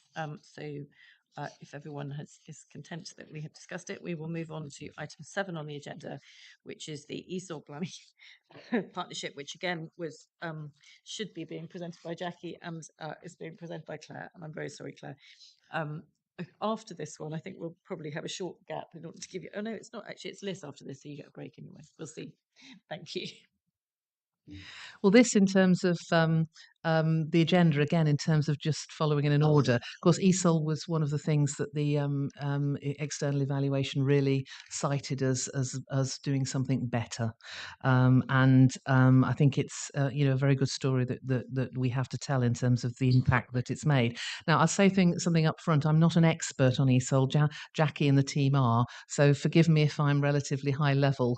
And if you have any very detailed questions, then I can take them away and make sure you get an answer. But just as a way of introducing this, there was a paper that was circulated in advance. And it's really looking at the local planning partnership. There's an annual report that comes to this committee each year. The partnership is designed to coordinate the delivery of ESOL provision and to make the best use of it. And it says in the terms of reference for that partnership that they will submit an annual report here on an annual basis, which is what this is. By way of small background, they have £20,000 a year, which they can spend, that comes from the Innovation Fund of the Adult Education Budget. So it's not a large amount of money, but it enables them to operate as a partnership.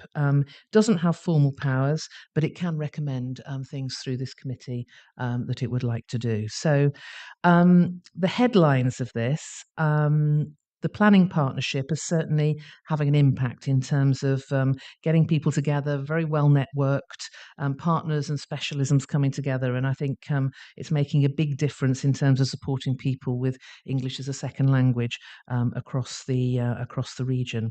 They have an annual ESOL conference, and that is also used to strengthen partnership and to build local knowledge as well. So in hard numbers, their report this year says enrolments have increased by 60%.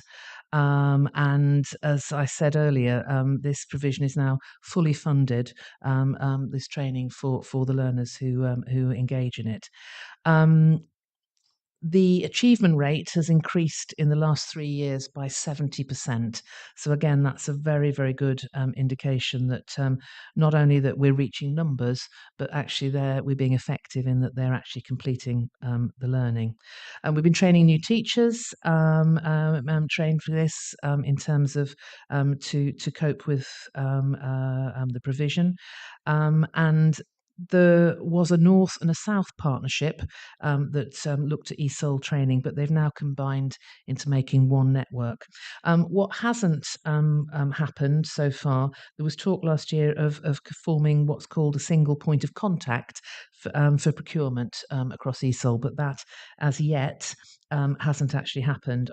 To be frank, I'm not entirely sure of the reasons why, and I'm not aware of the background, but I think that's work in progress that we need to focus on to get that off the ground. So that they're the headlines, and I think based on the adult education evaluation and also on the report, they seem to have had a very good year. Thank you very much indeed, Claire. And again, if there are questions that need to go to Jackie, we'll make sure that they get to Jackie and we get written answers for them. Any questions on this paper? Eileen. I've just got a couple of comments. My main comment is this was a very good, succinct report, unlike some of the reports we've had in the past. So I really enjoyed reading it. So that's one positive thing.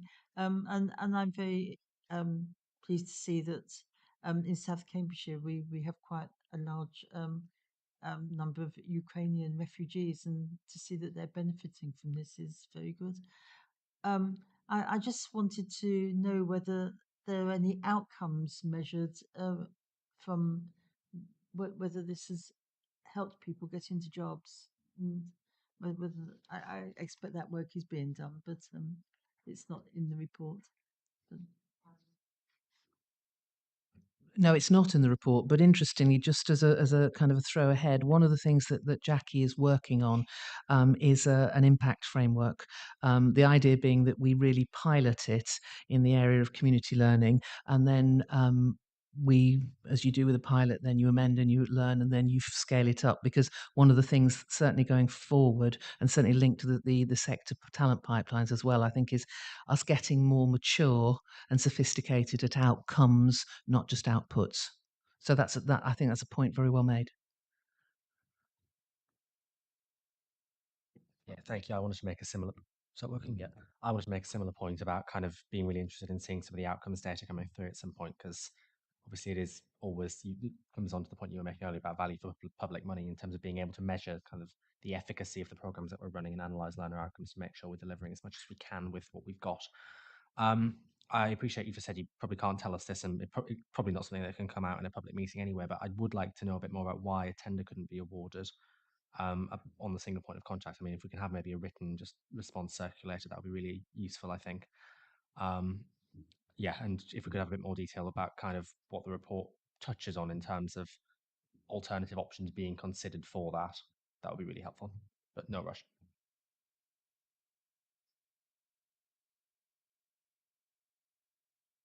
One final point for me, I think. I am. I have in the back of my head a thought about why the procurement for the single point of contact doesn't work, but I'm reluctant to mention it because I might well be completely wrong.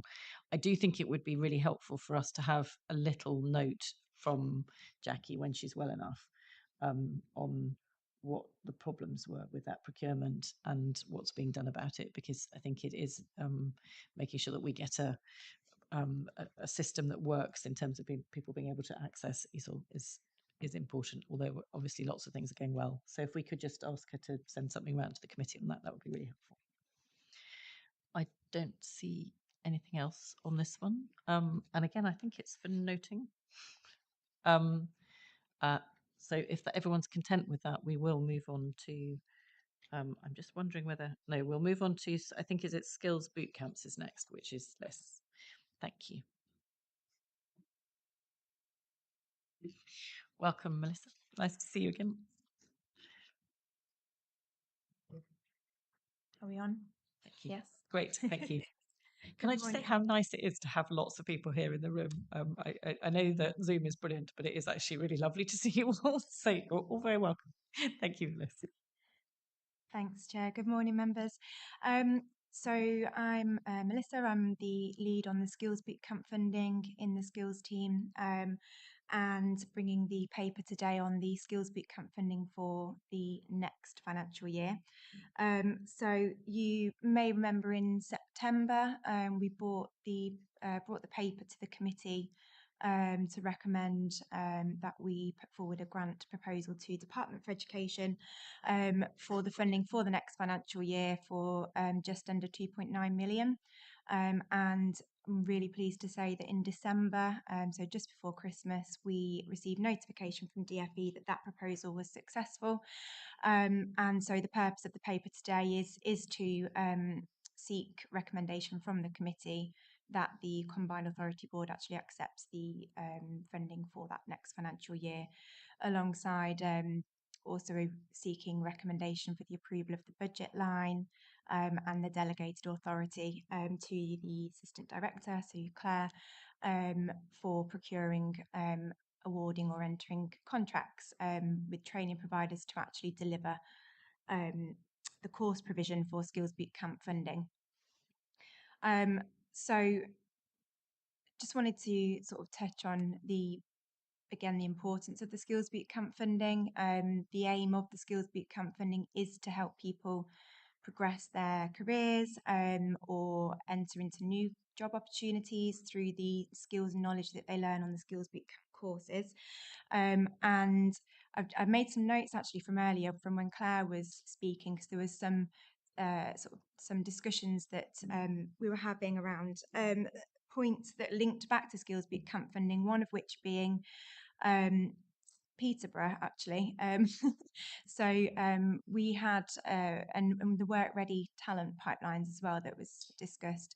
So one of the examples that we could use for having a work ready talent pipeline and how that can be done through skills boot camps is something that we've recently done with two key employers in Peterborough, which is Baker Perkins and Howden Turbo, who actually engaged with the Combined Authority to develop a bespoke skills boot camp course to help with their apprenticeship 2024 talent pipeline.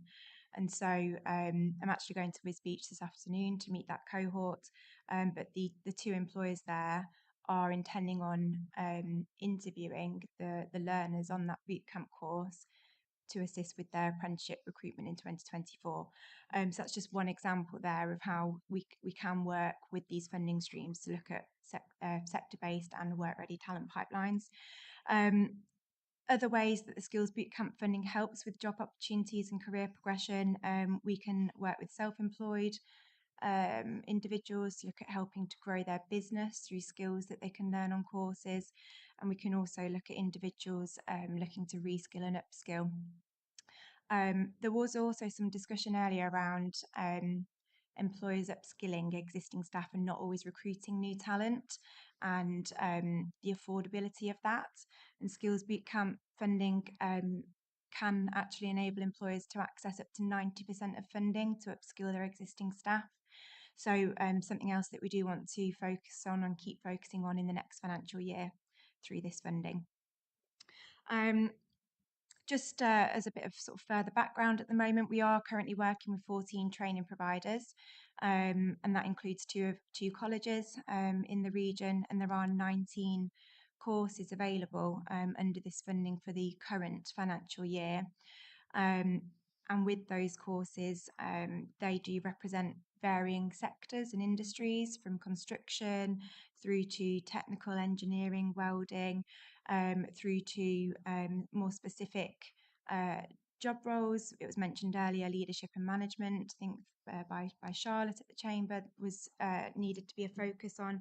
We do have a level 3, level 5 leadership and management, which is proving popular.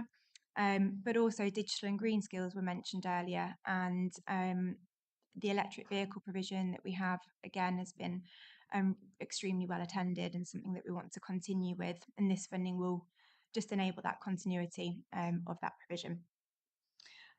So alongside the recommendation of accepting the funding, we will plan to extend contracts where relevant through existing provision and where we can, where we're permitted to do that.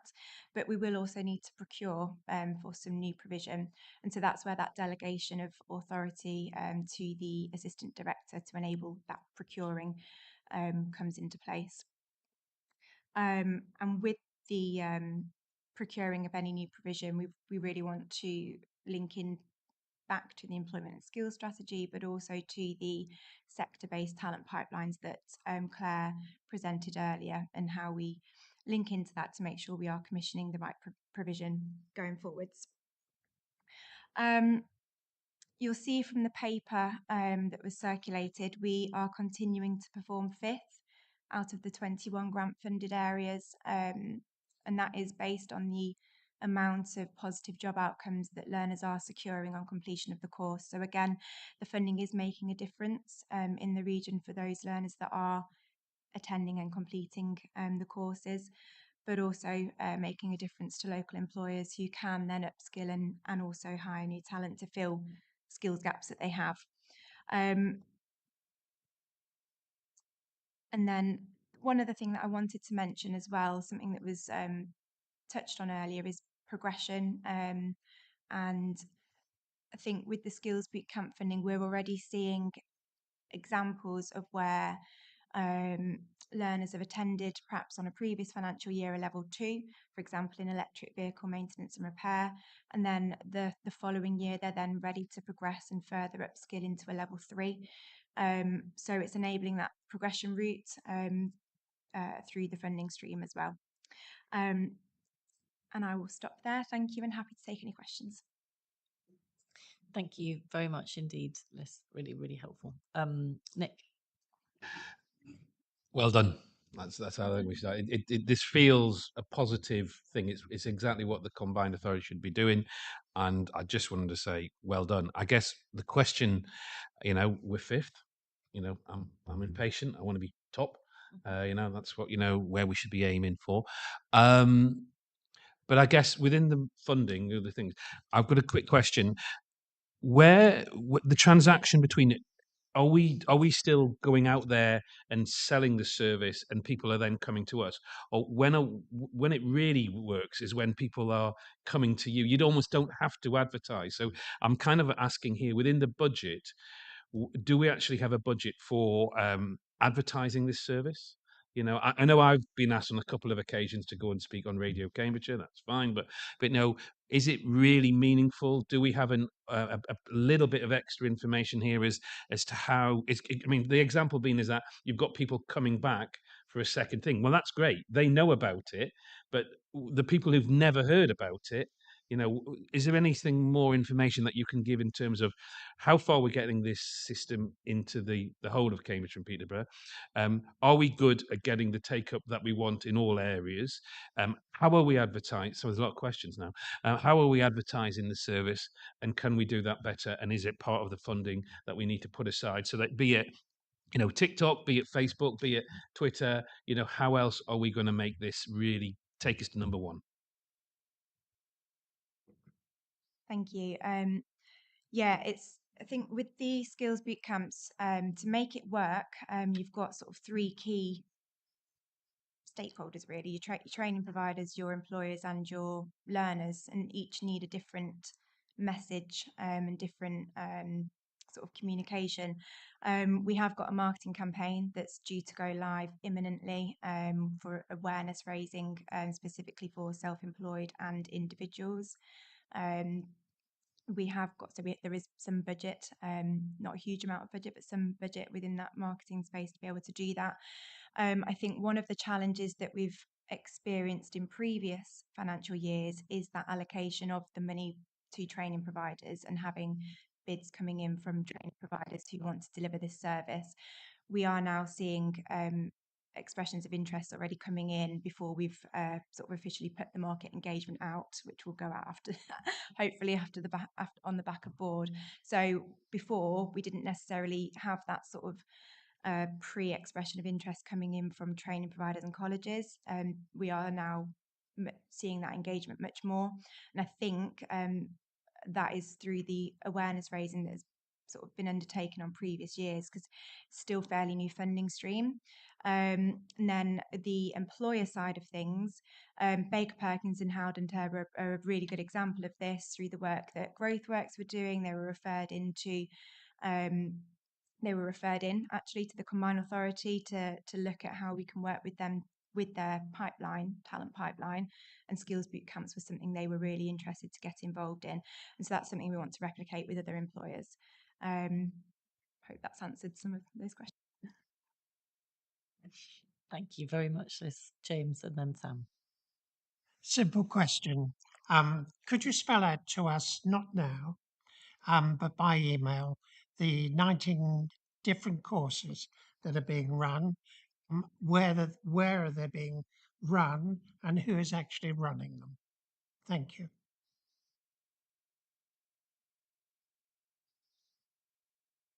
Thank you very much for going through that. A few questions from me.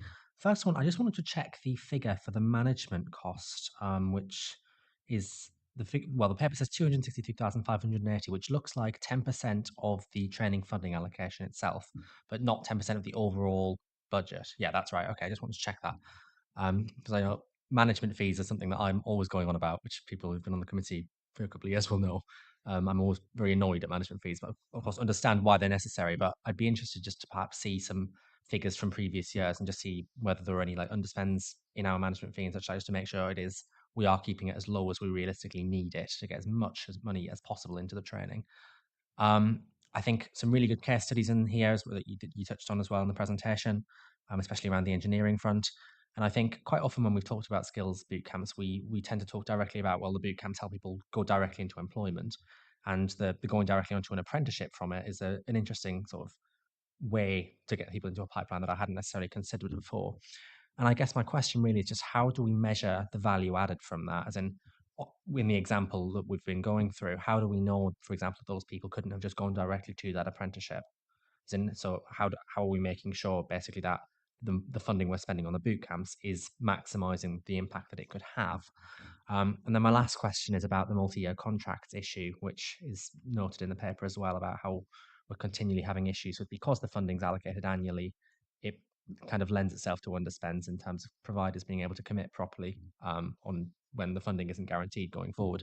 Really, just the question is there anything more we can do as members to help with that? You know, are we lobbying government as much as we can? And also, why are they resisting with that? Is it sort of to enable them to adjust figures more easily year on year based on performance, or is there some other reason? Just be interesting to know. Thanks. Thank you. So just on the first point with the impact side of things, I think just using the engineering specifically, these particular employers, probably wider employers actually with apprenticeship side of things, are reporting back and feeding in that they are struggling sometimes to receive applications. And I think skills boot camps can be a really good way. In this particular case, the course has been designed specifically in a way to help shape these learners in understanding which route of apprenticeship they want to take. So for the engineering bootcamp, for example, they are having introduction to milling, to fitting, to welding, to design, to help them then look at, okay, this particular employer that the Combined Authority are working with have got apprenticeships available in 3 of these areas. This bootcamp's helped me to understand which one of those apprenticeships I'm most interested in. And so it's almost touching on a little bit what was discussed earlier about that pre-work. So the bootcamp can help determine which aspect of that area the learner's interested in, if that makes sense. Could you just repeat your last question, please?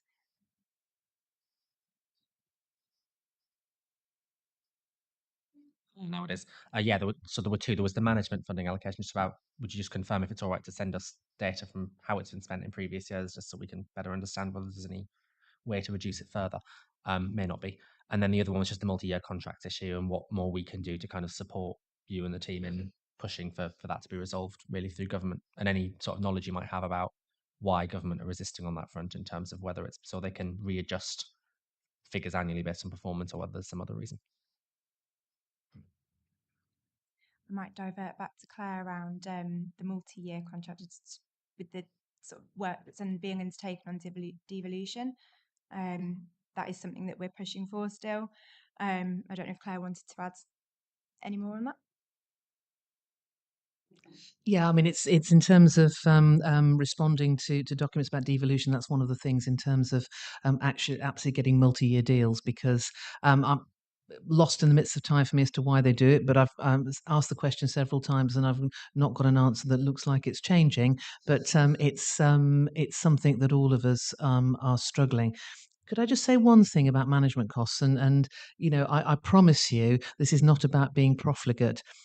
But actually, good governance and good stewardship of public money needs resource to do it. So, in the procurement, is it absolutely fair and transparent? In the contract management, are we on it if the standards aren't what we need? In terms of evaluation, which we've just talked about, outcomes, that needs to be done. So, there is a balance between good governance and good leadership and management of this money versus effectively and efficiently using it on learning. Thank you. Totally agree with the last point.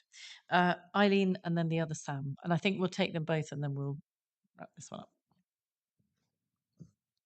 This was just a small point, really, whether we as councillors can disseminate information about what's available. For example, my fellow councillors where I live, we have a councillor Facebook page where we give out information to people. And if I had some ready material to put on there to actually attract people, because I'm sure there are a lot of people that live in my community that would value coming to attending a skills boot camp. So if we could just have something that's easy for us, and I could share it with my fellow councillors as well, so they could put it on their local Facebook pages or whatever social media they have. Thank you, Eileen. Great point. Sam. Thank you. I'd certainly on Eileen's point, forgive me, Councillor Wilson's point, urge we all have a chat with our economic development teams or equivalent about how we're signposting these opportunities locally. Otherwise, I was only going to come in with the point Claire beat me to, frankly, that Sam made an absolutely valid point that we don't want management costs to be any higher than necessary, but we absolutely don't want them to be any less than is necessary to spend money efficiently as well. And in this space, not least in my day job in health, not a million miles from Nick's as well, the public money that is not spent optimally through under resourcing for whatever reasons, not least political sensitivities of management. So we completely endorse the balance making that you articulated, and I'm sure Sam and colleagues would as well. Absolutely final point, Peter. I am new, so perhaps a modicum of concession would be appreciated, and indeed it is appreciated. Good points about the social media spreading. I mean, we as councillors through all the authorities cover the whole of the combined authority area, so most of us have social media access. So if we could have details of your new marketing campaign and what's available, we can push that out into. I represent a large rural ward. It would be great to be able to have the information in Janet and John, so that we can actually get that out there in front of the people that could be interested. Just a thought. And thank you for your Excellent. concession, Chair. Thank you. I'm sure that's been noted, and I think it's a very good point. Liz, unless there's anything you need to say in response to those, I think that we have had a good discussion about that item, and we'll draw it to a close. This one, we do need a vote. I haven't heard anybody speak against the proposal, and I think we definitely are very keen to have that money. So if you're happy to take the recommendations as laid out and with consensus, if there's anybody who doesn't agree, if you could speak now or raise your hand now. And I don't see any objections, so I think if you're happy, we will take that as carried unanimously. And we will also have a short break now because we've been going for 2 hours and it's important for people to have a pause. But I think it will be a short pause because we've then got the cold spots and we've had the gentleman from Grant Thornton waiting for 2 hours for us. So if we take, well, let's come back at 10 past, which is slightly less than 10 minutes. So see you all back at 10 past 12. Thank you very much.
in an earlier item was kind of we're going in with our ears open, and that's very much the case on this project.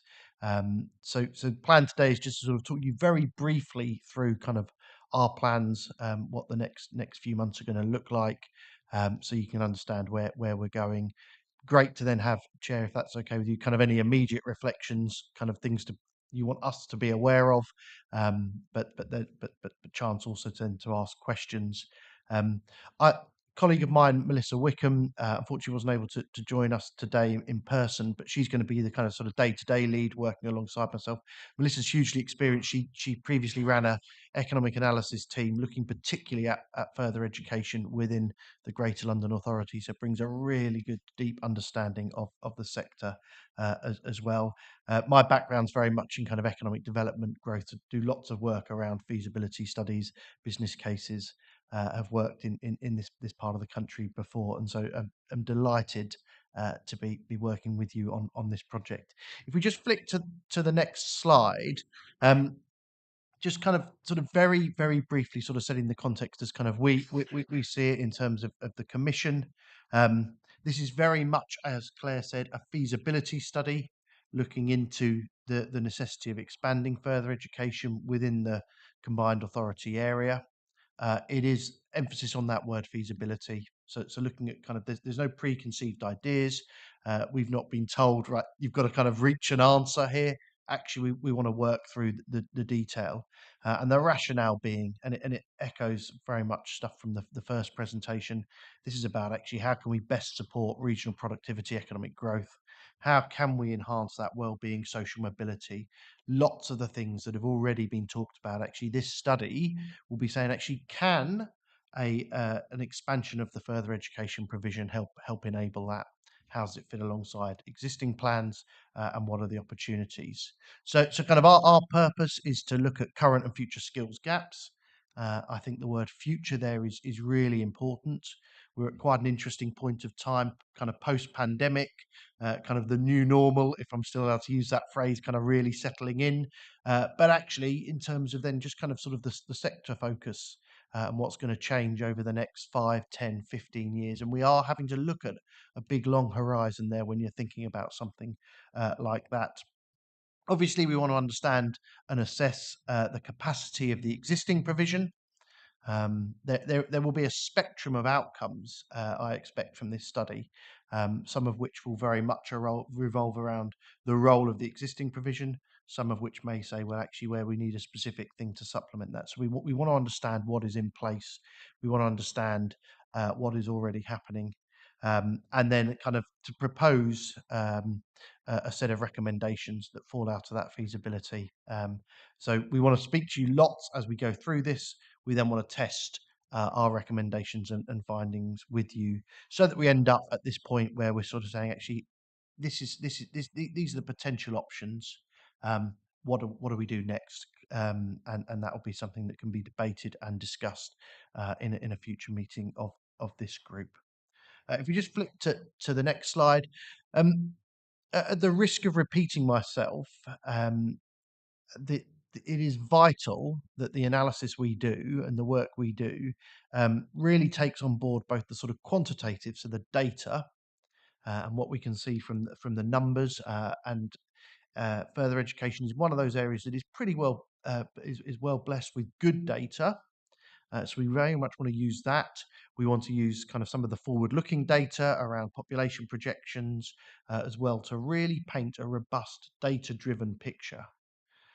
That said, this is not going to be a black box exercise where I turn up here and then come back in a few months with a kind of sort of answer that the computer has said X, Y, Z is the right response. And so alongside that, the qualitative insights, the views from the people in this room, from other stakeholders, from employers, is going to be vital.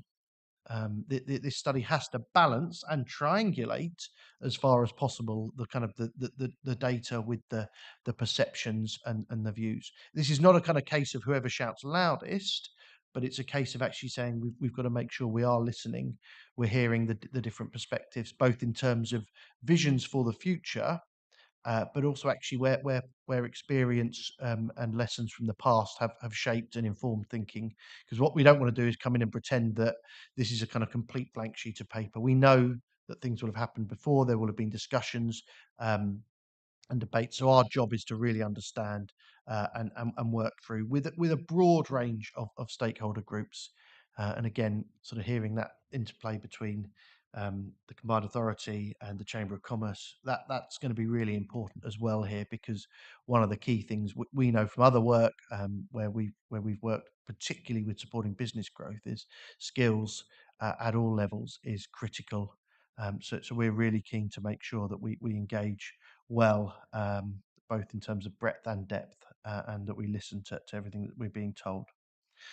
With that in mind, and if we just flick to the next slide, please, there are a number of key considerations that are going to underpin this study. So if I kind of read left to right and then sort of go down the list in that way, just to kind of unpack in very brief terms some of the big kind of flagship issues that we're going to be wrestling with through this study. The first is, of course, we've got to understand current and future skills demand. So what are the trends in terms of employment? What are the trends in terms of sector growth and expansion? How can skills underpin strategically important industries? What are the needs of local employers? That's going to be critical. And that in many ways, the sort of first half of this meeting, or the first 2/3, was hugely useful background, because actually those are the exact things this group and others are wrestling with. But if that's about demand, we then need to kind of mirror that with an equally strong understanding of supply. So some of that's going to be about saying, well, what already exists, but what are some of the trends and what are some of the changes that are going to really shape and expand things? We've helpfully sort of pointed out the sort of thinking around St Neots, some of the stuff that's happening in East Cambridgeshire. Those kind of trends are going to be vital in terms of how we think through. Well, what does supply need to look like in the future? That kind of that analysis of the sort of two sides of the coin, if you like, then needs to be kind of set in context, and that's where we think that the sort of benchmarking and gap analysis becomes really important. So some of that's about looking at those two things and standing back and saying, well, what do we think that means? But some of that is also then about comparing and benchmarking. So actually, once we've got a sense of what supply and demand looks like, well, how does that compare to other similar places? Some of that will be the other combined authorities, but some of that will be actually saying, well, what about other places that are more like you in terms of their socioeconomic makeup? So that again, we're starting to think through and not just comparing you to kind of highly urbanized areas and saying, well, actually, there are a number of notable and potentially unique sort of challenges and issues that the Cambridgeshire and Peterborough Combined Authority will need to wrestle with and think through in a different way. And so some of that benchmarking is about saying, well, what does it look like in other areas that perhaps have to balance a kind of sort of urban rural sort of debate and divide. So that'll be really important. We then want to, as we're starting to sort of get some emerging findings, really kind of test and if you like, sort of shake those emerging findings. Say, well, actually, do they stand up to different potential scenarios? If there was suddenly a sort of big shift in the direction of travel or different ways of learning, what are some of the big risks? One of the answers could be a kind of new physical kind of campus that will bring its own kind of risks and challenges in terms of investment. But what are some of the ways that could be mitigated? So that, if you like, we're sort of honing in on some potential options, but then all the while kind of sense checking those, running them against different scenarios. And again, that's where your input will be critical and vital. And that kind of really leads to sort of the big key considerations being this need to ensure we're capturing the full range of stakeholder perspectives.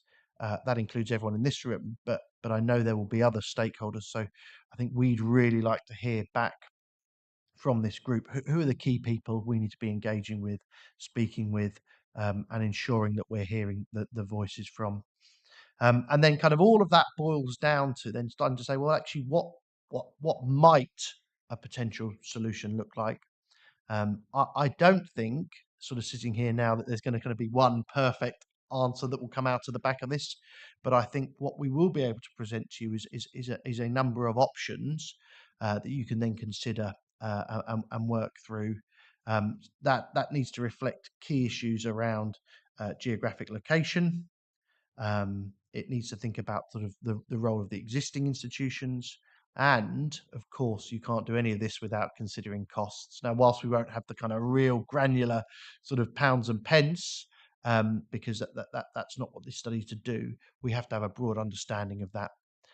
Because one of the things that you might rightly want to challenge us on is saying, well, what's the sort of high cost versus the low cost options, and where does the where might those leave us? So those are some initial considerations. There will be others. I'd love to hear if we have time, just kind of where you think there are other things we need to consider within this.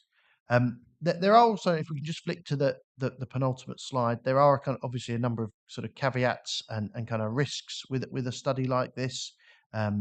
I think it's important that we kind of go into this collectively with our eyes open around that. The first one being this is some preliminary work. It is feasibility.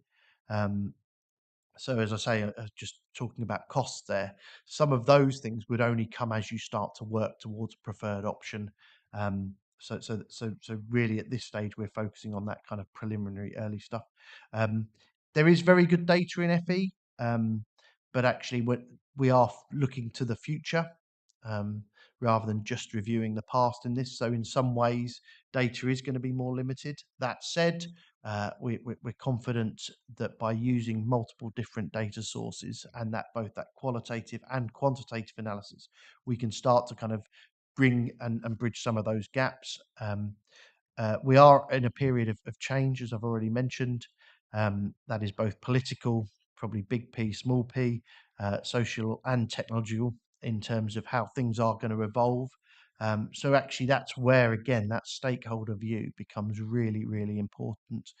Data will provide us a very good kind of backward-looking view, but we really need to understand how people think some of the big trends are going to shape and inform further education in the future. Linked to that, of course, curriculums are ever evolving, both in terms of content and delivery mechanisms. So we really want to make sure we're understanding how that's playing out, and that this study is thinking through kind of, well, actually, what does further education look like 2030, etc., so that we're really future proofing our thinking.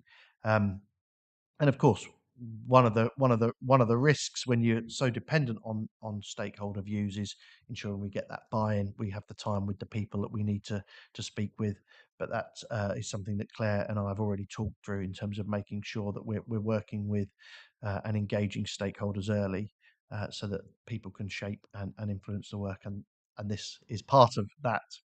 And then the final slide, just in terms of kind of next steps, sort of very simple two halves. We're going to go away from this meeting and do two kind of key things.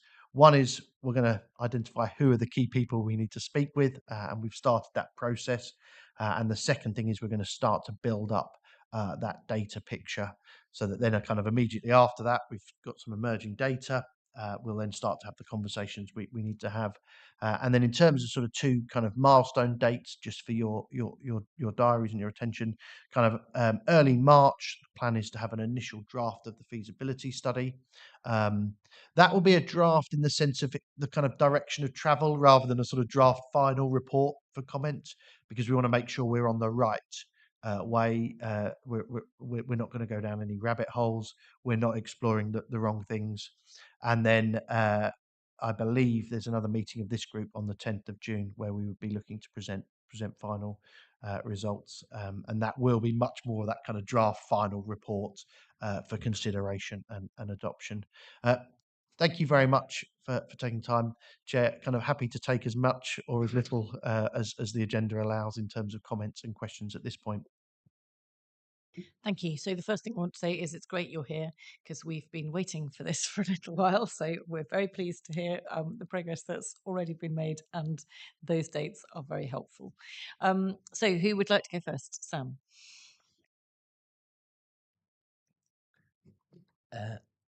Thank you.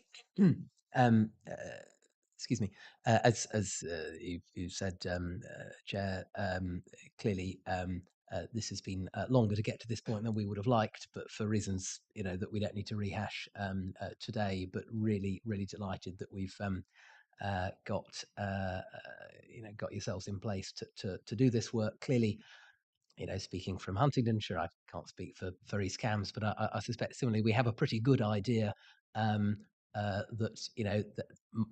work does need to be done and that there may well be a need, and therefore what may well come out of this. But our pretty good idea is not good enough to be basing significant long-term financial judgments on. So it is really important that this piece of work is done and in that objective way that you've described. Though that said, certainly sense checking, stakeholder involvement and so on, from us as members from the two districts involved would feel useful. There are, of course, sensitivities as alluded to there around our wish, as we discussed, I think, at the last time here as well, not to destabilise the existing market, because there are concerns among current providers. So understanding whether our gut feeling is right, that there is a role for something that can be complementary in terms of the provision, the sort of subjects linking to challenges that we've discussed around the wider economy and its needs, some of the enabling sectors for the sort of growth that we need to have as a district that we've discussed earlier. Is going to be really important. So I'm looking forward to this moving forward. I'm sure we'll be happy to see versions of those reports in smaller groups, with stakeholders as appropriate in the two districts before they come formally through papers here. So there's plenty more we can discuss offline, but I suspect for purposes of today, that's probably enough. So you're very welcome here with us, and looking forward to working with you. Thank you very much. I think I've got James next. Yes, I presume you'd like a meeting with our economics developments team. If you leave me your card, I will come back to you in the next couple of days, and we'll find a time that suits everyone to kick this forward. Thank you.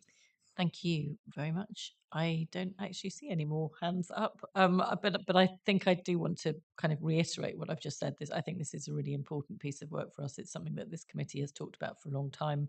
There's been a certain amount of frustration about how long it has taken to get to from talking about it to this point. I think the point that Sam made about not wanting to destabilize the current system is important, but it is. I think the other side of that is the point that you've reflected already, Rob, which is that this is about the future. And if you look at the future growth that's already expected for our area, it's pretty substantial. And if you look at what central government are talking about, it looks even more substantial. So I think it will be very much about looking forward and trying to make sure that we are anticipating future learners as well as the existing requirements. I think we're all going to be very excited to talk to you between now and March, and hear what you've got to say to us in March. So that is really good news. One other final point that I think it's important to reflect at this committee, and as you start your work, is that I think that there's a I think there has been clarity when we have discussed this before, that what we need is to make sure that we are providing for the needs of our learners. And there are lots of different ways of doing that. And we don't want to get sort of, there's, you have an open hand to go away and think about the best way to make sure that we're meeting that need, which may or may not be physical buildings, because it isn't always. So I think that's very helpful.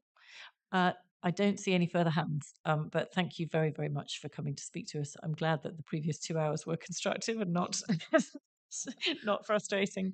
And we will look forward very much to hearing how you got on by March. So thank you very much, which actually is weirdly close. So thank you. Excellent. We don't have to vote on that. It's for noting. So we will move on to item 10 on the agenda, which is the Skills and Employment Board update. Liz, I was thinking you disappeared, but you've just been sitting immediately behind Sam, so I couldn't see you. Well, thank you very much for taking us with this one.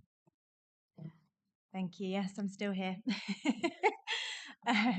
Yeah, so to just give you an update on the last Employment and Skills Board meeting, which took place on the 12th of December. I think we've mentioned before with the Employment and Skills Board, we do really want to link in the board's agenda with what's coming up on the committee agenda.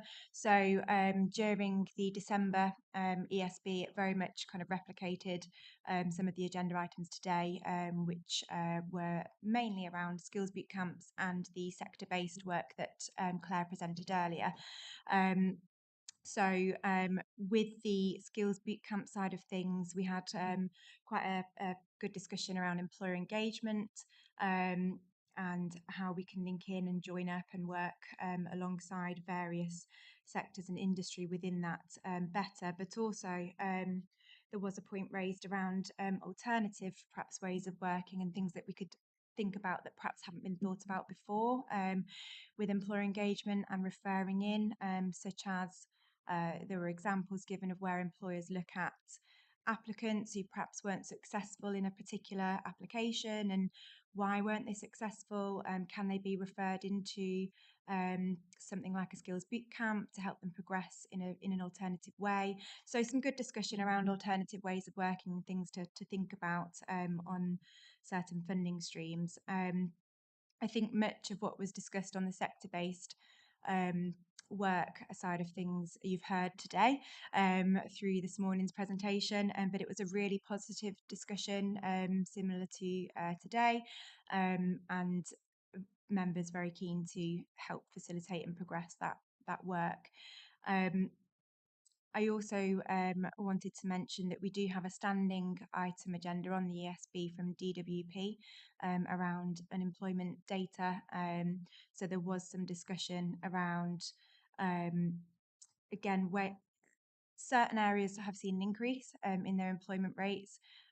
Some areas have not seen an increase in their employment rates, and ways that we can further work with employers actually to access talent. So one of the actions that was taken away on the ESB was to make sure employers are linked into different resources to help facilitate and improve inclusive recruitment processes, which is something actually that was mentioned this morning. So they were actually the key things on the agenda: the skills boot camps, sector-based work, and the DWP update. But importantly, on the ESB, we did also have 2 new members join, one of which is here today, which is Charlotte from the Chamber, and the Head of Employee Services from Mick George. So we had an additional employer join the board as well. We are now doing some work on appointing a new chair, as Vic has formally stepped down from that position. So over the coming weeks, there will be some work that we're doing with our governance team around that appointment as well. And I think that's largely it. I'm happy to take any questions. Thank you very much indeed.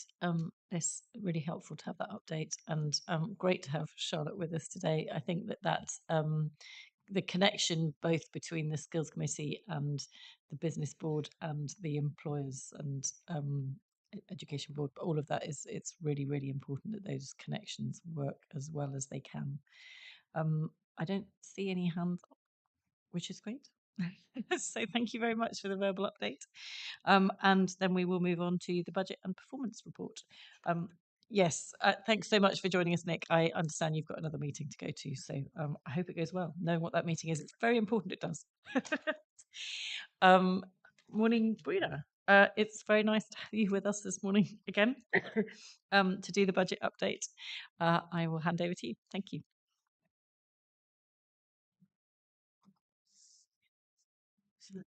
Okay. It's funny because I said no, so it confused me. Anyway, nice to see you all again. So, as standard, I'm doing this piece about our financial performance of the skill committee. So, this is fundamental for us to know how we're using at the best the money that the government is giving us. So the report itself is up to the end of November 23. That is when we finish the accounts in time to prepare this set of report for you. So the report itself is separated in two parts between income and revenue. Income is the money we get from the government, and revenue is the way in which we spend it. So in relation to income, we can say that we receive 14.6 million pounds to date.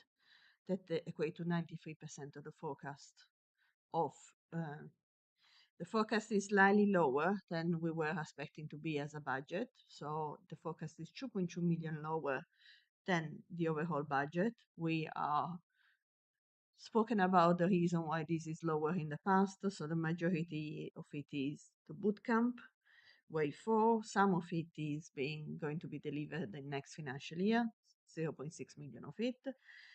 Bootcamp wave 3 and wave 4 together, because of the low attendance, means that we are going to get less money, so 1.1 million pounds less. And also last year we have underspent on multiply and AB level 3. That's so for cost for job. So as a consequence of it, we have got a little bit less now with the understanding from the government, from the FE, that we will use the money that we already had from last year. So this is in nutshell what is our side of the income. In relation to revenue, so our expenditure, we are forecasting to spend 2.9 million less than what is in the budget. No surprise to say that the lion's share of all of it is bootcamp again, because of course is the income come in only if we deliver. Evidently, if we don't have the right people to deliver, it become more difficult. And the other thing you can see that is slightly different from what we have spoken before is about the EB innovation funds, which we reduced slightly of £100,000. That's because a part of it was connected with some match funding from activities. So the idea was we get new project in, we will match fund them, and as we haven't used it to date, we will reallocate these funds to next year. So we just make sure that we have it anyway. That's all. I hope it's short and concise. And if you have any question, please let me know. Thank you very much, Bruna. Very helpful. And yes, good, short and concise. I think there won't, I mean, I think it's a very clear paper. So I'm not expecting that there's anything there that's unexpected or that's different from what we were anticipating. Sam, did you? No, I mean it feels like we shouldn't allow this level of variance to pass without comment. But as you quite rightly say, the lion's share of it we know, and we've discussed before, and so this isn't newly concerning. So no, absolutely, it's helpful. It's reassuring. Yes, we can see what the numbers look like, but as we say, we're familiar with the context. So thank you. I think when you say it's not concerning, I mean it's frustrating in a whole range of ways, and I think it is worth saying again for the rest of the population who haven't been through these figures on numerous occasions that the frustrations about wave 3 and wave 4 boot camps are of long standing. They I mean, when that money was originally made available, there were very significant frustrations about the speed at which it had to be spent and the way in which it had to be spent and the ways in which it was offered by central government. All of those have been discussed at length in this committee, but just in case anybody who is watching hasn't watched all of our other committees, which is also always possible, it is worth saying that the time frames for spending that money made it very difficult for us to spend it within the expectations, which is why there will be an underspend on it, which we have known for some time is coming. Sam, did you want to if I may, thank you enormously for that clarification, Chair. Indeed, it is significantly concerning to us, as we've discussed at length. My point was this paper itself doesn't raise new concerns to us, hence the lack of need for discussion about that now. But you're absolutely right. For that reason, the context is really helpful to recap. Thank you. The other Sam. Yeah, I mean, is it worth perhaps just recapping about whether these underspends are something we're seeing in other combined authorities as well, implying that kind of there is that national issue about the funding? I don't know whether, I mean, feel free to comment if you would like to, Bruno, but Unfortunately, I think Melissa is much more understanding of the bootcamp situation, but I think the challenge we are facing are the same challenges that everybody else face in a maybe with different shade of difficulty, very much bespoken to the area, but I think it is a challenge for everybody. Thank you. I think that's fine. I mean, I think we do know it's been a challenge for everybody. And we also know that the way in which it's being done now is an improvement. So this kind of constant underspend shouldn't happen in quite the same way with the future bootcamp arrangements, because government have recognised the concerns that were raised across the board and are doing things slightly differently, which is very helpful. I haven't heard any other comments on the budget papers, so thank you very much indeed, Bruno. I think we can note that report. The final thing on the agenda is the Skills and Employment Committee agenda plan, which everyone has been able to see. Joe, I don't know if there's anything you want to add on it. Just picking up on the Mayor's comment earlier about the AR UP Lovely. update. Yeah. We'll talk about that after the meeting and how we make sure that happens, but that would be good. Sam.